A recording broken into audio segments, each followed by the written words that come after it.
தொடர்ந்து நடக்குது. சரி, போர் இருந்து யார் யாருக்கு போர்? சத்துருவுக்கு அல்லது சத்துருன்னு சொல்லோட விழுந்து போன தூதர்களுக்கும் மனிதர்களுக்கும். எதுக்காக இந்த சண்டை நடக்குது, யுத்தம் நடக்குது? பூமிக்காக. வந்து சாத்தான் வந்து மேலே இருக்கிறான். சாத்தான் தான் லூசிபர். தூதர்கள் கூட்டத்தில் அவனும் ஒருத்தன். அங்கே இருக்கும்போது வந்து அவனுக்குள்ளே வந்த எண்ணம், நானும் கடவுளுக்கு சமமாக இருந்தால் எப்படி இருக்கும்? யார் மூலமாக இந்த எண்ணம் வந்திருக்கும் சாத்தானுக்குள்ள? எது எது வந்து அவனுக்குள்ள இந்த எண்ணத்தை கொண்டு வந்திருக்கும் சாத்தானுக்குள்ள? நானும் கடவுளுக்கு சமமாக இருந்தால் நல்லா இருக்குமே அப்படின்ற மாதிரி. பெருமை, ஆசை வேற, சுயம் வேற. கடவுளுக்கு சமமானவர், பிதாவுக்கு சமமானவர் யாரு? இயேசுதான். பிதா, குமாரன், பசுத்தாவி 3 பேருமே சமமானவங்க.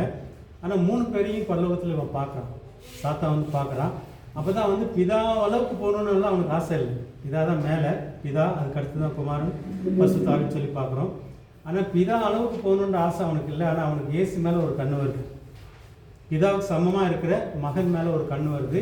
இவர் மாதிரி நம்மளும் இருந்தால் நல்லா இருக்குமே அப்படின்றது அவனுடைய எண்ணம். அந்த ஆசை எப்படி வருது? இப்போ பாட்டில் அதில் தான் பாடினாங்க. ஸோ ஆசை வர்றதுக்கு காரணமே இயேசு தான். ஆனால் அது நல்ல ஆசை கிடையாது. நல்ல ஆசை கிடையாதுன்னு ஏன் சொல்கிறோம்? பிதா மகனுக்குள்ளே வந்து இந்த மாதிரியெல்லாம் ஆசை வந்ததே கிடையாது. இந்த மாதிரி ஆசை வந்தது கிடையாது.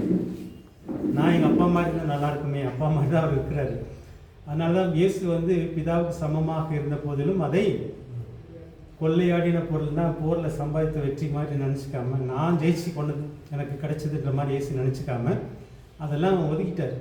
தன்னைத்தானே வெறுத்து தாழ்மையின் அடிமையின் ரூபம் எடுத்தால் நம்ம பிலிப்பியரில் பார்க்குறோம். இயேசுவுக்கும் பிதாவுக்கும் உள்ள உறவு அப்படி அப்பா மகன் இருந்தால் கூட ஒருத்தர் கூட நான் அப்பாவை பெருசு இல்லை மகன் சின்னது இந்த மாதிரிலாம் இல்லை. அவங்களுக்குள்ள வந்து அந்த ஒரு சமநிலை இருந்தால் கூட போட்டி பொறாமை இல்லாத ஒரு அன்பு. இயேசு வந்து பூமியில் பிறக்கும்போது அவர் பிதாவுக்கு சமம் தான்.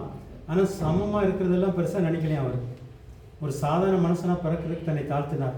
ஸோ இந்த தாழ்மை தான் இயேசுவுக்கும் சாத்தானுக்குள்ள பெரிய வித்தியாசம். ஸோ இந்த வித்தியாசம் புரிஞ்சால் தான் அந்த தீய சக்தி எது, உண்மையான சக்தி எது, உண்மையான வல்லமை எதுன்றது நம்மளால் புரிஞ்சிக்க முடியும். ஸோ இந்த போட்டி வந்து வானத்திலே ஆரம்பிக்குது. நான் அதுக்கெல்லாம் போட ரொம்ப நேரம் ஆகும். உங்களுக்கு புரியுறதுக்காக சொல்கிறேன். ஏற்கனவே நம்ம நிறைய பேசிட்டோம். வானத்திலே இந்த போட்டி ஆரம்பிக்குது. இப்போ லூசிபருக்கு வந்து இயேசு மாதிரி இருந்தால் நல்லா இருக்குமே, பிதாவுக்கு சமமாக, அதனால தான் தேவனுக்கு சமமாக இருக்கிறது அவன் ஆசைப்படுறான். ஆனால் அந்த ஆசை சரியான ஆசையா இல்லை. ஏன் அந்த ஆசை சரியில்லை? பேராசை. பேராசை. ஆசை சரியில்லை, பேராசை. ஏன் அது சரியில்லைன்றோம் இந்த ஆசையை? அந்த படைப்பு தான். இயேசுவும் பிதாவும் பார்த்தீங்கன்னா அவங்க எப்பவுமே இருக்கிறவங்க, படைக்கப்பட்டவங்க கிடையாது. பிதா, குமாரன், பசுத்தாவி வந்து இருக்கிறவராக இருக்கிறவங்க. அவங்க வந்து தோன்றினவங்க கிடையாது, யாரும் படைக்கவும் கிடையாது. யாராவது அவங்கள படைச்சிருப்பாங்கன்னா அவங்க தான் கடவுள். அவங்க வந்து எப்பவுமே, அதனால தான் எட்டர்னல் காடுன்றோம். அவங்கள வந்து படைப்புலேருந்து அவங்க வித்தியாசமாக தான் பார்க்கணும். ஆனால் ஏஞ்சல் தூதர்கள் வந்து படைக்கப்பட்டவங்க, நம்மளும் படைக்கப்பட்டவங்க. படைத்தவர் வேற, படைக்கப்பட்டவங்க வேறு. படைக்கப்பட்டவங்க வந்து படைத்தவர் மாதிரி இருக்கும்னு ஆசைப்படுறதுக்கு வாய்ப்பே இருக்குது. ஸோ அந்த ஆசை தான் பேராசை. அது வந்து சரியான ஆசை இல்லை அப்படின்னு சொல்லி நம்ம பார்க்குறோம். ஸோ அதுதான் தீமை. பல்லுலகத்தில் அல்லது மேல் உலகத்தில், வான் உலகத்தில் ஏற்பட்ட ஒரு தீமை. அவனை ஆண்டவர் கீழே தள்ளுறாரு. ஸோ அவனுக்கு வந்து ஒரு வாசஸ்தலம் வானத்தில் கொடுக்கப்பட்டிருந்துச்சு. நமக்கு எப்படி இந்த பூமி வாசஸ்தலமாக கொடுக்கப்பட்டுச்சோ அதே மாதிரி அவனுக்கு வாசஸ்தலம் வானத்தில் கொடுக்கப்பட்டிருந்துச்சு. இப்போ அந்த ஸ்தலம் போயிடுச்சு. அதனால தான் தனக்கு கொடுக்கப்பட்ட ஸ்தானத்தை இழந்த தூதர்கள் நம்ம பார்க்குறோம். யூதா புஸ்தகத்தில் நீங்கள் வாசித்தீங்கன்னா அவங்களுக்குன்னு கொடுக்கப்பட்ட ஒரு ஸ்தானம் இருந்துச்சு, அதை இழந்துட்டாங்க. ஸோ அதை இழந்து கீழே விழுகிறாங்க. கீழே விழுந்தால் பூமி யார் கையில் இருக்குது? யார் கையில் இருக்குது? மனுஷன். ஆதாம் ஏவாள் கையில் கொடுக்கப்பட்டிருக்கு. ஆதாம் ஏவாளை படிச்சுட்டு நீங்கள் ஆண்டு கொள்ளணும்னு சொல்லி பூமியை வந்து ஆண்டவருக்கு மனுஷங்க கையில் கொடுக்குறாரு. இப்போ வந்து பூமியில் அவனுடைய ஆளுகையை துவங்கணும். அதுக்காக தான் வந்து ஆதாம் ஏவாளை ஏமாற்றி இந்த பூமியை வந்து தன்னுடைய ஆளுகைக்குள்ளே கொண்டு வர்றான். இப்போ இயேசு வரும்போது தான் இந்த பூமி யார் கையில் தான் இருக்குது? இப்போவும் பூமி யார் கையில் தான் இருக்குது? இந்த உலகத்தின் அதிபதி இடத்தில் வருகிறான். அவனுக்குரியது ஒன்றும் இடத்தில்லை. இந்த உலகமே அவன் கையில் தான். இயேசு சோதிக்கும் போது கூட நீ என்னை வணங்குறேன்னா இதை நான் உனக்கு கொடுக்கலாம் அப்படின்ற மாதிரி, எனக்கு கொடுக்கப்பட்டது நான் உனக்கு கொடுக்கலாம் அப்படின்ற மாதிரி சோதிக்கிறதுலாம் பார்க்கணும். ஸோ இதன் அடிப்படையில் பார்க்கும்போது பூமி வந்து இப்போ பூமிக்கு தான் சண்டை. மனுஷன் கையில் கொடுக்கப்பட்டிருந்துச்சு. விழுந்து போன தூதர்கள் வந்து இப்போ அதை உரிமையை எடுத்துக்கிட்டாங்க, ஏமாற்றி. இப்போ அந்த சண்டை வந்து என்னென்னா திரும்ப ஆண்டவர் வந்து பெற்று நம்ம கையில் கொடுக்கணும். அதுதான் இயேசு வந்து கடைசி ஆதாமாக, முதல் ஆதாம் வந்து தோற்று போனதுனால இயேசு வந்து கடைசி ஆதாமாக வந்து மனுஷ ரூபத்தில் வந்து அவர் வந்து சாத்தானோட சண்டை போட்டு, அவருக்கும் சாத்தானுக்கும் சண்டை போடிய அவசியம் இல்லை, மனுஷனுக்காக அவர் வந்து நிற்கிறார். மனுஷகுமாரன் அப்படின்னு சொல்லி பார்க்குறோம். மனுஷனுடைய சார்பாக அவர் வந்து விழுது போன தூதர்களோட யுத்தம் பண்ணுறாரு. இந்த யுத்தத்தில் வெற்றி பெறாரு. அந்த வெற்றியை தான் நம்ம அறிவிக்கிறோம். போரில் பெற்ற வெற்றியை அறிவித்தது. இப்போ அந்த இது வந்து ஆவிக்குரிய காரியங்கள் நம்ம கையில் கிடச்சிச்சு. இருந்தாலும் நிறைய எல்லாமே ஆவி உலகத்தில் உள்ளதான். நம்ம மனுஷனாக இருந்தால் கூட ஆவி உலகம் நம்மளை சுற்றி இருக்குது. நிறைய நேரத்தில் வந்து அது நமக்கு புரியுறதில்ல. கண்ணுக்கு தெரிகிற உலகம் தான் நமக்கு பெருசாக தெரியுது. ஆனால் கண்ணுக்கு தெரியாத ஒரு உலகம் நம்மளை சுற்றி எப்பவுமே இருந்துகிட்ருக்கு. ஒருவேளை இங்கே ஏஞ்சல் இருக்கலாம், பக்கத்தில் யார் இருக்கலாம்? சாத்தானுடைய தூதர்களும் இங்கே இருக்கலாம். நம்மளை சுற்றி எல்லாமே இருக்குது, நம்ம கண்ணுக்கு தெரியாது. ஸோ அந்த உலகத்தில் நடக்கிற காரியங்களை தான் நம்ம பார்க்குறோம். பொருள் பெற்று வெற்றின்னு சொல்லி வெற்றின்னு எது அறிவிக்கிறார் அவர்? சாத்தான்கிட்ட வந்து அவர் வெற்றி, அவர் சிலுவையில் வந்து தலையை நசுக்கினார், சாத்தானுடைய தலையை நசுக்கினார், சிலுவையில் வெற்றி பெற்றார் அப்படின்றது நம்ம வந்து எப்படி புரிஞ்சுக்கிறோம்? நம்ம ஏற்கனவே தியானிச்சது தான். ஓகே, ரத்தம் வேற, ரத்தத்தினால நம்ம தலைவனை அவனுக்கு இருந்த சக்தி என்னது? ஆதாம் அதாவது சாத்தான் கையில் சக்தி ஒன்று இருந்துச்சு, ஒரு வல்லம் என்னது? பூமியின் ஆளுகை. அவன் இன்னும் ஆண்டுட்டு தான் இருக்கிறான் ஏமாற்றி. அவன் கையில் வந்து ஒரு சக்தியாக இருந்தது என்னது? மனுஷங்களை வந்து ஆட்டி படைக்கிறதுக்கு பாவ லிஸ்ட். இதுதான் நம்ம புரிஞ்சுக்கணும். அவன் கையில் வந்து நம்ம எல்லாருடைய பாவ கணக்குகள் லிஸ்ட் அவன் கையில் இருக்குது. அதை வச்சு தான் வந்து நமக்குள்ளே வந்து சாத்தானுக்கு இடம் கொடுத்தா தான் நமக்குள்ளே வர முடியும். இடம் கொடுக்கலன்னு வர முடியாது. சாத்தான் வந்து இயேசுக்குள்ளே புகுறதுக்கு பார்க்குறான், முடியவே முடியல, இடம் கொடுக்கவே இல்லை. ஆனால் நம்ம அங்கங்கே இடம் கொடுத்ததுனால அவனுடைய கட்டுப்பாட்டில் கொஞ்ச நாள் வாழ்ந்தோம். நம்ம பழைய வாழ்க்கையில் அவனுடைய கட்டுப்பாட்டில் தான் இருந்துச்சு, அவனுடைய ஆளுகையின் கீழ் தான் இருந்துச்சு. ஆனால் இயேசு வந்து நம்மளை விடுவித்தார்ன்ற ரட்சிப்புக்குள் வரும்போது தான் அந்த ஆளுகையிலேருந்து நம்ம விடுவிக்கப்படுறோம். எங்கேயோ இடம் கொடுத்தோம், அல்லது நம்ம முன்னோர்கள் இடம் கொடுத்தாங்க, நம்ம வந்து அது பறக்கும் போதே நம்ம அவனுடைய ஆளுகையில் இருந்தோம். ஆனால் நம்முடைய எல்லா பாவ கணக்குடைய லிஸ்ட்டு அவன் கையில் தான் இருக்குது. அந்த லிஸ்ட்டை வச்சு தான் இயேசுடைய ரத்தம் ஏன் வல்லமைன்றதை நம்ம அடுத்து அதுலேருந்து தான் புரிஞ்சுக்கிறோம். நம்மளுடைய பாவ கணக்கை நம்ம இயேசுடைய ரத்தத்துக்கு ஒப்பு கொடுக்கும்போது தான் அந்த கணக்கு இல்லாமல் ஆகும் அவன் கையில் இருக்கிற அந்த லிஸ்ட். அதனால இயேசு என்ன செய்கிறார் அப்படின்னா, அந்த அவன் கையில் இருந்த குற்றப்பத்திரிகையை இவர் வந்து எடுத்து சிலுவையிலே ஆணி அடித்தார். பவுல் இதெல்லாம் பின்னாடி வளர்க்குறாரு. அந்த வசனங்கள்லாம் நமக்கு புத்தகத்தில் வரும். நீங்கள் இப்போதைக்கு நமக்கு எடுக்கிறதுக்கு நேரம் இல்லை. அந்த குற்றப்பத்திரிகை எடுத்து சிலுவையிலே ஆணி அடித்தார்னு சொல்லுவார். இது எப்போ நடக்கணும்? அவர் வந்து அங்கே செஞ்சிடார். இயேசு வந்து 2000 வருஷத்துக்கு முன்னாடி சிலுவையில் செய்கிறாரு. நம்முடைய எல்லா பாவத்தையும் அவர் தலைமையில் ஏற்றுக்கொண்டு தன்னை அந்த பாவ பரிகாரமாக பலியாக கொடுக்கும்போது அந்த குற்றப்பத்திரிகை இல்லாமல் ஆகும். ஆனால் நம்ம வாழ்க்கையில் அது எப்போ ஆரம்பிக்குது? நம்ம பாவி, நம்ம குற்றவாளின்னு நம்ம உணர்ந்து நம்முடைய பாவத்தை, குற்றத்தை இயேசுடைய ரத்தத்துக்கு ஒப்பு கொடுத்து அறிக்கையிடுறோமோ அப்போ தான் நம்முடைய வாழ்க்கையில் ப்ராக்டிக்கலாக அது இல்லாமல் ஆகும். அது வரைக்கும் அந்த கணக்கை வச்சு அவன் நம்மளை தொந்தரவு பண்ணிக்கிட்டே இருக்கலாம். அதனால தான் ரட்சிப்பு வந்து ரொம்ப ரொம்ப முக்கியம். எப்படி இதோடைய அர்த்தத்தை புரிஞ்சுக்கணும் அப்படின்னா, இந்த இஸ்ரேல் ஜனங்கள் வந்து எகிப்திலிருந்து வராங்க. வரும்போது ஒரு கூட்ட ஜனம், இஸ்ரேல் மக்கள் வந்து அந்த சிவந்த சமுத்திரத்தை கடக்கிறாங்க. விசுவாசத்தினாலே சிவந்த சமுத்திரத்தை கடக்கிறாங்க. அவங்கள விரட்டிட்டு யார் வருது? பார்வோனுடைய சேனைகள் விரட்டி வந்துகிட்டே இருக்குது. இவங்க வந்து தண்ணியை கடந்ததுக்கப்புறம் அதே அந்த சேனை வந்து அந்த சிவந்த கடலில் வந்து மூழ்கி அழிக்கப்படுது. இவங்க விசுவாசத்தினால இந்த பக்கம் வந்துட்டாங்க. இதுதான் ஞானஸ்நானத்தின் அடையாளம். இதை வந்து முன்னாடி எழுதுகிறாங்க. நம்ம புதிய ஏற்பாட்டில் அதை பார்க்குறோம். இஸ்ரேல் ஜனங்களுக்கு வந்து ஞானஸ்நானம் எங்கே எடுத்தாங்களாம்? 2 பக்கம் தண்ணி நிற்குது, மேலே மேகம், நடுவில் அவங்க கடந்து போகிறாங்க. அந்த ஞானஸ்நானத்தின் மூலமாக வந்து வெளியில் வந்துடுறாங்க. அதே தண்ணி தான் யார் அழிச்சது? பார்வோனுடைய சேனை அழிச்சது. இதோடைய அர்த்தங்கள் புரியுறதுக்காக ஒரு நம்ம சொல்கிறோம். நம்ம ஞானஸ்நானம் எடுக்கும்போது நம்முடைய பாவத்தை இயேசுடைய ரத்தத்துக்கு ஒப்பு கொடுக்கும் பொழுது நம்முடைய கணக்கெல்லாம் இனிமேல் அந்த கணக்கை வச்சுட்டு நம்மகிட்ட தொந்தரவு பண்ண முடியாது.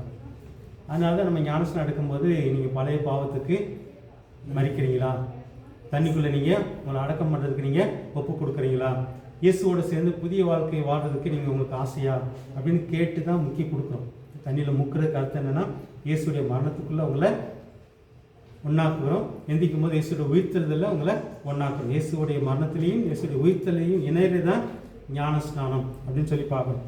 ஸோ இதெல்லாம் வந்து ஆவிக்குரிய காரியங்கள். ஆனால் நமக்கு நல்லா புரியாமல் நிறைய இதெல்லாம் செய்வோம். ஆனால் புரிஞ்சுக்கும் போது அதோடைய சத்தியங்கள் ரொம்ப நமக்கு ஆசீர்வாதமாக இருக்கும். ஸோ இதுதான் வெற்றி. இயேசு சிலுவையில் வெற்றி பெற்றார். நம்ம வாழ்க்கையில் வெற்றி எங்கே ஆரம்பிக்குது? எப்போ நம்ம பாவத்தை நம்மளுடைய குற்றங்களை இயேசுடைய ரத்தத்துக்கு ஒப்பு கொடுக்குறோமோ அப்போ தான் இது நம்ம வாழ்க்கையில் ஆரம்பிக்குதுன்னு சொல்லி பார்க்குறோம். அதுக்கப்புறம் நம்முடைய பழைய பாவத்தை வச்சுட்டு நம்மளை என்ன செய்ய முடியாது, அவன் தொந்தரவு பண்ண முடியாது. சில நேரத்தில் தொந்தரவு பண்ணுவான். பழைய பாவம் நமக்குள்ளே திரும்ப வந்துச்சு அப்படின்னா திரும்ப யாருக்கு இடம் கொடுக்குறோம்? இது கொஞ்ச நாள் நடக்கும் நம்ம வாழ்க்கையில். எல்லாருமே ரட்சிக்கப்பட்ட உடனே எல்லாருமே முழுக்க முழுக்க பரிசுத்தமாக மாறுறது கிடையாது. ரட்சிக்கப்பட்ட புதுசில் ஒப்பு கொடுக்கும். அந்த போராட்டம் கொஞ்ச நாள் இருக்கும்.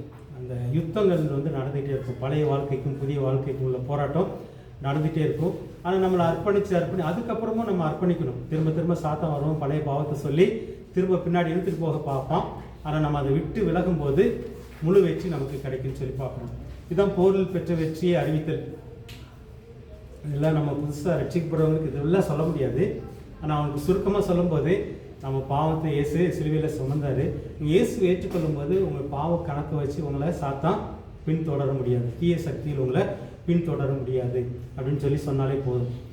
இதுதான் அந்த போரில் பெற்ற வெற்றி அறிவித்தல். இழந்து போன உறவை மீண்டும் திரும்ப பெறுதல் சுவிசேஷத்தில் 2வது முக்கிய பகுதி. அது என்னது? அப்பா பிள்ளை என்ற உறவு. இது எங்கே இழந்தோம், எப்படி இயேசு திரும்ப மீட்டு கொடுத்தார்?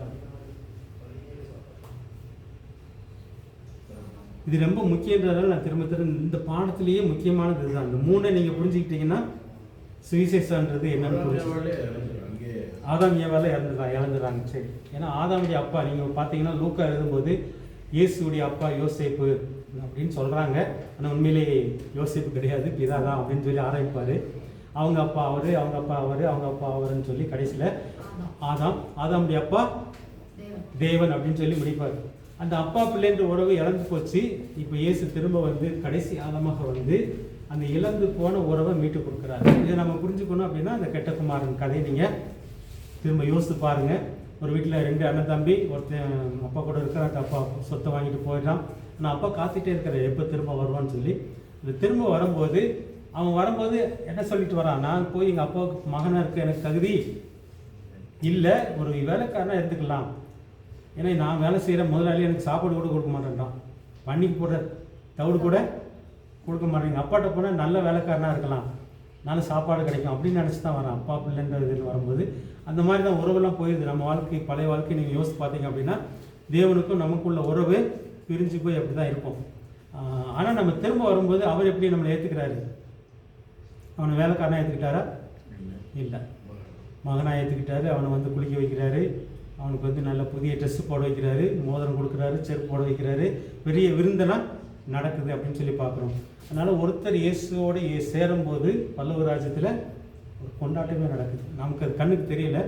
ஆனால் நம்ம இயேசுவை ஏற்றுக்கொண்டு ஞானஸ்நானம் எடுக்கும்போது பல்லவ ராஜ்யத்தில் ஒரு கொண்டாட்டம் நடக்குன்னு சொல்லி பார்க்குறோம். அதுதான் இழந்து போன உறவை மீண்டும் திரும்ப பெற்றதை அறிவித்தல். 3வதா இது 3 ரொம்ப முக்கியம்னு சொல்லி நம்ம பார்க்குறோம். இதில் நிறைய காரியங்கள் இருக்குது. அந்த முக்கியமான 3 காரியங்கள் மட்டும்தான் நம்ம தியானிக்கிறோம். 3வது இழந்து போன நன்மைகளை மீண்டும் திரும்ப பெற்றதை அறிவித்தல். ஞாபகம் இருக்குதா இதில் என்னென்ன பார்த்தோம் அப்படின்னு? ஓகே, ஆவிக்குரிய நன்மைகளில் எதை இழந்தோம், எதை திரும்ப பெற்றுக் கொள்கிறோம். சரீரத்துக்குரிய நன்மைகளை எதை இழந்தோம், அது எதை நம்ம திரும்ப பெற்றுக்கொள்கிறோம். ஆத்மாவுக்குரிய நன்மை அல்லது மனசுக்குரிய நன்மைகள் எதை இழந்தோம், எதை திரும்ப பெற்றுக்கொண்டோம். இப்போ சரீரத்துக்குரிய நன்மைகள் எதை எப்படி இழந்தோம், எதை திரும்ப பெற்றுக்கொள்கிறோம். ஓகே, ஒன்று உடம்புக்கு நித்திய ஜீவன். சரி, நம்ம உடம்புல சாக போகிறோம். சாவு வர்றது இது இழப்பு தான். அந்த ஜீவன் இழந்ததுனால தான் நமக்கு சரீரத்தில் சாவு வருது. அந்த ஜீவனை திரும்ப பெற்றுக்கொள்கிறோம். வேற சரீர நன்மைகள் பார்க்கும்போது ஓகே, நோயற்ற வாழ்வு. ஆதாம் ஏவாளை படைக்கும் போது வியாதியோட சேர்த்தெல்லாம் படைக்கல. அந்த வியாதிக்குரிய தன்மைகள் இல்லாமல் தான் படைச்சாரு. ஆனால் பாவத்துக்கு அப்புறம் வியாதிகளும் மனுஷனுக்குள்ளே வருது. ஆனால் இயேசுக்குள்ளே நமக்கு ஒரு நோயற்ற வாழ்வு, அல்லது நோய் வந்தாலும் சுகமுள்ள ஒரு வாழ்க்கை அப்படின்னு சொல்லி பார்க்குறோம். ஆரோக்கியமான ஒரு வாழ்க்கைன்னு சொல்லி பார்க்குறோம் சரீரத்துக்கு. வேற பூமிக்குரிய ஆசீர்வாதம். ஓகே, பூமிக்குரிய ஆசீர்வாதம்னா என்னென்ன கிடைக்கும்னு பார்க்குறீங்க? ஓகே, இந்த பூமியில் நம்ம வாழ்கிறதுக்கு, இப்போ நம்ம உடம்பு வாழ்கிறதுக்கு சாப்பாடு வேணும், நல்ல உடை வேணும், தங்குறதுக்கு வீடு வேணும், ஒரு குடும்பம் ஆச்சுன்னா குடும்பத்தை பராமரிக்கிறதுக்கு இந்த தேவை எல்லாமே தேவன் சந்திக்கிற. இயேசுக்குள்ளே வரும்போது இந்த தேவைகளுக்காக பொதுவாக உலக மக்கள் எதுக்காக போராடுறாங்க? அடிப்படையில் வயிற்றுக்காக போராடுறாங்க. நீங்கள் பிளெயினாக சொல்ல போனால் உலக மக்கள் வயிற்றுக்காக போராடுறாங்க. நீங்கள் இயேசுவோடு சேர்ந்துட்டீங்கன்னா வயிற்றுக்காக போராட்டம் உங்களுக்கு தேவை இருக்காது. வேறு போராட்டம் இருக்கும், அது வேறு போராட்டம். ஆனால் வயிற்றுக்காக போராடுகிற போராட்டம் இருக்காது. எதன் அடிப்படையில் அப்படி சொல்கிறோம்? ஏன்னா அவர் கொடுத்துட்டா, நீங்கள் தேவ ராஜ்யத்தை தேடும் போது இதெல்லாம் உங்களுக்கு கூட கொடுக்கப்படுன்றது தான் நமக்கு வயிற்றுக்குரியது தேட வேண்டாம். நம்ம தேட வேண்டியது எது? தேவ ராஜ்யத்தை தேடும் போது இந்த உலகத்தில் நமக்கு வயிற்றுக்குரியது, பிள்ளைகளுக்குரியது, உடம்புக்குரியது, வீட்டுக்குரியது எல்லாத்தையும் கொடுப்பார் அப்படின்றதான் சத்தியம். ஆனால் அதில் நம்ம முழுக்க புரிதல் நமக்கு இன்னும் இல்லை. அதனால சபையில் இருந்தாலும் விசுவாசிகளுக்கும் மற்றவங்களுக்கும் பெரிய வித்தியாசம் இல்லாதபடி உலகத்தாரும் வயிற்றுக்காக போராடுறாங்க, நம்மளும் வயிற்றுக்காக போராடுற மாதிரி ஒரு வாழ்க்கை இருக்குது. ஏன்னா சத்தியம் நமக்கு சரியாக புரியலை. இயேசு அதையும் நமக்கு சிலுவையில் சம்பாதித்து கொடுக்குறான்னு சொல்லி பார்க்குறோம். முக்கியமாக உடம்புன்னு பார்க்கும்போது இந்த உடம்பு ஆண்டவர் முதல்ல படைக்கும் போது பலவீனம் உள்ளதாக படைக்கலை, சாவுக்குரியதாக படைக்கலை. நீங்கள் எத்தனை பேர் அடக்க ஆராதனையில் கேட்டிருக்கீங்கன்னு தெரியல. சாவுக்குரிய இந்த சரீரம், பலவீனமான இந்த சரீரம் புதைக்கிறோம். இது சாவில்லாமையை சுதந்திரித்துக் கொள்ளும், பலமுள்ளதாய் உயிரோடு எழுந்திருக்கும். பொருந்தியில் உள்ள வசனத்தை சொல்லி தான் புதைப்பாங்க. ஸோ நமக்கு இந்த உடம்பு பலவீனமானது, சாவுக்குரியது, அது பாவத்தினால் ஆனது. ஆனால் ஒரு நாள் நமக்கு பலனுள்ள உடல் கிடைக்க போகுது, சாவு இல்லாத ஒரு உடல் கிடைக்க போகுது. அது இப்போ இல்லை. இப்போதைக்கு நமக்கு தேவையானது ஆரோக்கியமும் நம்முடைய தேவைகள் சந்திக்கப்படுது உலகத்துக்குரிய காரியங்கள் பார்க்கும்போது. ஆனால் ஒரு நாள் இயேசு வரும்போது இந்த உடம்பு நமக்கு வேறு ஒரு உடம்பாக மாறும். அந்த மண்ணான உடல் விண்ணான உடல். இயேசு வானத்துக்குரியவர், நம்ம மண்ணுக்குரியவங்க. இயேசு வரும்போது இந்த உடம்பு மண்ணுக்குரிய இந்த உடம்பு எந்த உடம்பா மாறுமா? வின் சாயல், மண் சாயலான இந்த உடல் வின் சாயல்ல மாறும். இதுதான் உடம்புக்கு கிடைக்கிற பெரிய ஒரு ஆசீர்வாதம். இதே உடம்பு தான், இதே மாதிரி அடையாளம் நம்ம பார்க்கலாம். ஆனால் சாயல் இப்போ பார்த்தீங்கன்னா இது மண் சாயல். ஆனால் இயேசு உயிர்த்தெழுதலில் இயேசு வரும்போது நம்ம உயிர்த்தெழும் பொழுது எப்படி இருக்க போகிறோம் அப்படின்னா வின் சாயலில் மாற போகிறோம். இதே உடம்பு வேற ஒரு சாயல், வானத்துக்குரிய சாயலில் மாறும் அப்படின்னு சொல்லி பார்க்குறோம். பலன் இல்லாத உடல் இது. ஆனால் அப்போ இயேசு வரும்போது நமக்கு கிடைக்க போகிற உடல் பலனுள்ள உடல். இங்கே இப்போ இருக்கிற பலவீனம் அப்போ இருக்க போகிறது கிடையாது. அழிவுள்ள உடல் இது. ஆனால் அன்னைக்கு பரப்புறது அழிவில்லாத உடல். அதுக்கப்புறம் நமக்கு ஒரு உடல் கிடைச்சதுக்கப்புறம் சாவை பற்றி நினைக்கவே போகிறது கிடையாது, வியாதியை பற்றி நம்ம நினைக்கவே போகிறது கிடையாது. அழிஞ்சிருவோமோ, செத்துருவோமோ, வாழ்க்கை முடிஞ்சிருமோ, இங்கே இதெல்லாம் நடக்கும். அந்த உடம்புல நம்ம இருக்கும்போது அந்த எண்ணமெல்லாம் நமக்கு வரப்போகிறது கிடையாது. இதுதான் சரீரத்துக்குரிய ஆசீர்வாதம் சொல்லி பார்க்குறோம், உடலுக்குரிய ஆசீர்வாதம். இந்த உடம்பு இந்த பூமியில் வாழ்ந்த வரைக்கும் நம்முடைய தேவைகளை தேவன் சந்திப்பார். வியாதிகள் வராமலும் பாதுகாப்பார், வியாதிகள் வந்தாலும் சுகம் தருவார். அப்படி தழும்புகளினாலே நமக்கு எல்லாம் இருக்குன்னு சொல்லி பார்க்குறோம். நித்தியத்தில் நமக்கு சரீரத்துக்குரிய ஆசீர்வாதம்னு சொல்லி பார்த்தோம். அப்புறம் ஆத்மாவுக்குரிய ஆசீர்வாதம். ஆத்மான்றது நடுவில் இருக்குன்னு சொல்லி பார்த்துருக்கோம். ஒரு பக்கம் சரீரம் இருக்குது, இன்னொரு பக்கம் நமக்கு ஆவி இருக்குது. ஆவிக்குரிய நன்மைகள் எதை பார்த்தோம்? இதான் ரொம்ப முக்கியம். நம்ம ஒரு காலத்தில் மாம்சத்துக்குரியவர்களாக இருந்தோம். இயேசு கூட சேர்ந்தோன்னா நம்ம யார்? ஆவிக்குரியவர்கள். அந்த ஆவிக்குரிய தன்மைகள் நம்ம என்னென்ன பார்த்தோம்? ஞாபகம் இருக்குதா? கனிகள். முதலாவது கனிகள் நம்ம பார்த்துட்டோம். 9 சொல்ல முடியுமா? 9 கனிகள். அன்பு, சந்தோஷம், சமாதானம், நீடிய பொறுமை, தயவு, நற்குணம், விசுவாசம், சாந்தம், நிச்சயடக்கம். இந்த 9 காரியம் நம்ம பார்த்தோம். இது யாருடைய குணம்? ஆண்டவருடைய குணம், ஆவியானுடைய குணம் அல்லது இயேசு கிறிஸ்துடைய குணம். நம்ம இயேசு கூட சேரும்போது அந்த குணத்தை நம்முடைய ஆவியில் கொடுக்குறாரு ஆண்டவர். நிறைய நேரத்தில் நம்ம அது முக்கியத்துவம் கொடுக்கறது இல்லை. உண்மையிலேயே ஆவிக்குரியவங்க யார் அப்படின்னா நம்ம இந்த மாதிரி மாறுறவங்க. இந்த குணங்கள்லாம் நமக்குள்ளே வரும்போது நம்ம யாரை மாறோம்னா தேவ சாயல்ல அல்லது இயேசுவின் சாயல்ல நம்ம மாறோம்னு சொல்லி பார்த்தோம். இது ஒரு நன்மை. ஒரு பக்கம் நமக்கு குணம் மாறுது. நம்மளுடைய பழைய குணங்கள், மாம்சத்தின் கிரியைகள்னு சொல்லி ஒரு லிஸ்ட் இருக்குது. அது என்னென்ன பார்த்துருக்கோம்? பேசலாம். ஆமாம் தம்பி, ஆமாம். ஓகே, சரி, முடிஞ்ச ஐயத்தை மட்டும் பேசுங்க. ஒரு ஈவினிங் அவைலபிள் மட்டும் கேட்டுருங்க. சரி, ஆமாம், இன்னைக்கு ஈவினிங். ஆமாம், இன்னைக்கு ஈவினிங் மட்டும் ஃப்ரீயாக மட்டும் கேட்டு.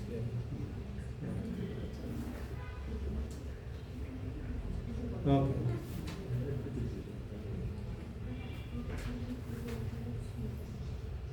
மாம்சத்தின் கிரிகள் ஒரு லிஸ்ட் இருக்கு. இந்த ஆவியின் கனிகள் எந்த புஸ்தகத்தில் இருக்குது? கலாத்தியர்ல எத்தனை அதிகாரம்? 5 அதிகாரத்தில் இருக்குது. ஸோ இதை நீங்கள் நம்ம இன்னும் திரும்பலாம் பேசுறதுக்கு நேரம் இல்லாதனால நான் இதோட முடிக்கிறேன். நீங்கள் வீட்டில் போய் பாருங்கள், புக்கில் இதெல்லாம் டீட்டெயில் வருது. ஒவ்வொரு குணத்துக்கும் நம்ம தேவனுடைய குணம் தான். இந்த குணத்தை மனுஷங்களுடைய வாழ்க்கையில் நம்ம பார்க்குறோம்.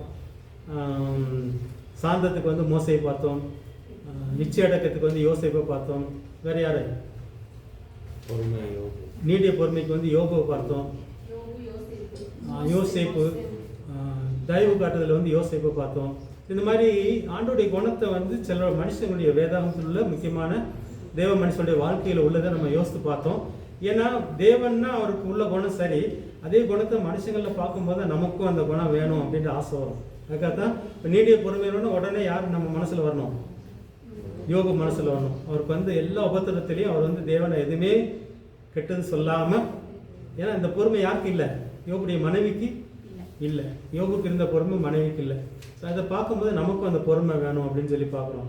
சாந்த குணம்னு வரும்போது மோசைக்கு வந்து 40 வருஷம் அந்த குணத்தை வந்து மக்கள் திரும்ப திரும்ப சோதிச்சாங்க. இருந்தாலும் சாந்தமாக இருந்து அந்த தெய்வ குணத்தை வெளிப்படுத்தினதை பார்க்குறோம். அதுமாதிரி தயவு காட்டுறதுல யோசிக்கக்கூடிய குணம். நற்குணத்தில் யாரை பார்த்தோம்?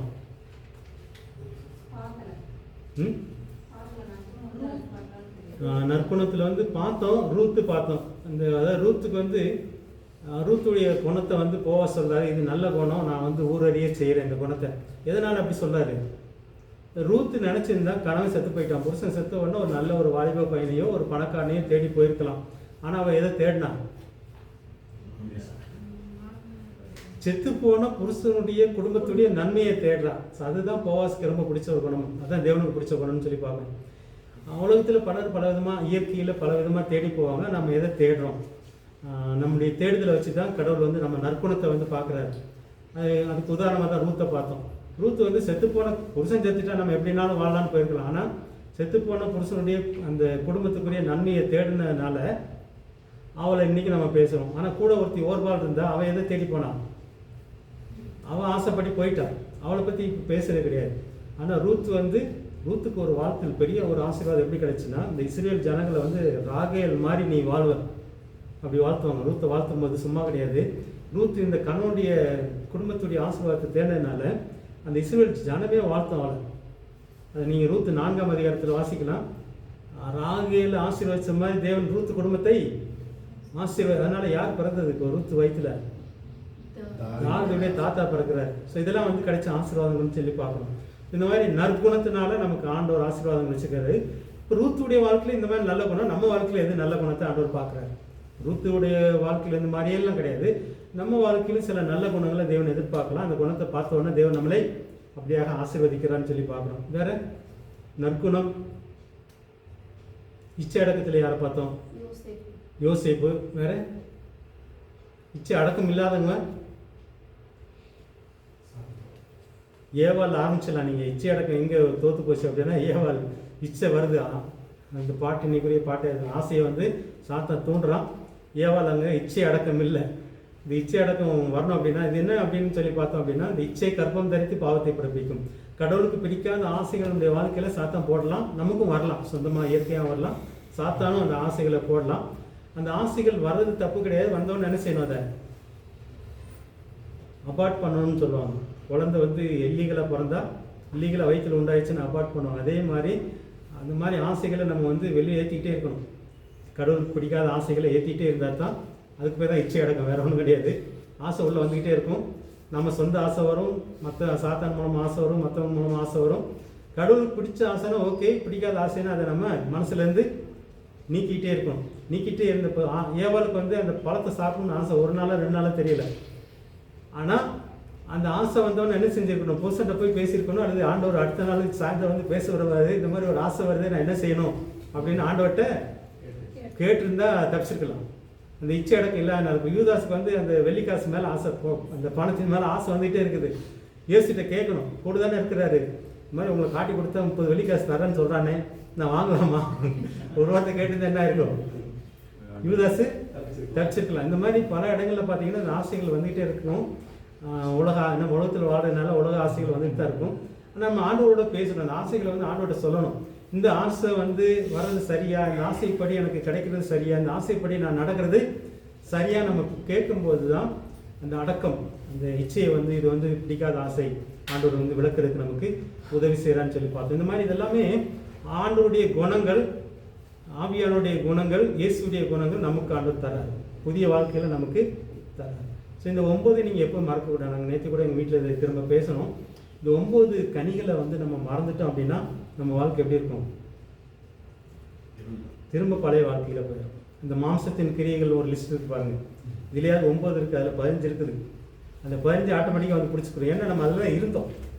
அந்த பழைய லிஸ்ட்டு வந்து நம்மளை பிடிச்சிக்கிறோம். இந்த கடைசியில் ஒரு வார்த்தை வரும், இந்த 15 இந்த மாம்சத்தின் கிரியைகள் வெளியேறமாக இருக்குன்னு சொல்லி உபச்சாரம் பெரிய ஒரு லிஸ்ட்டு வரும்.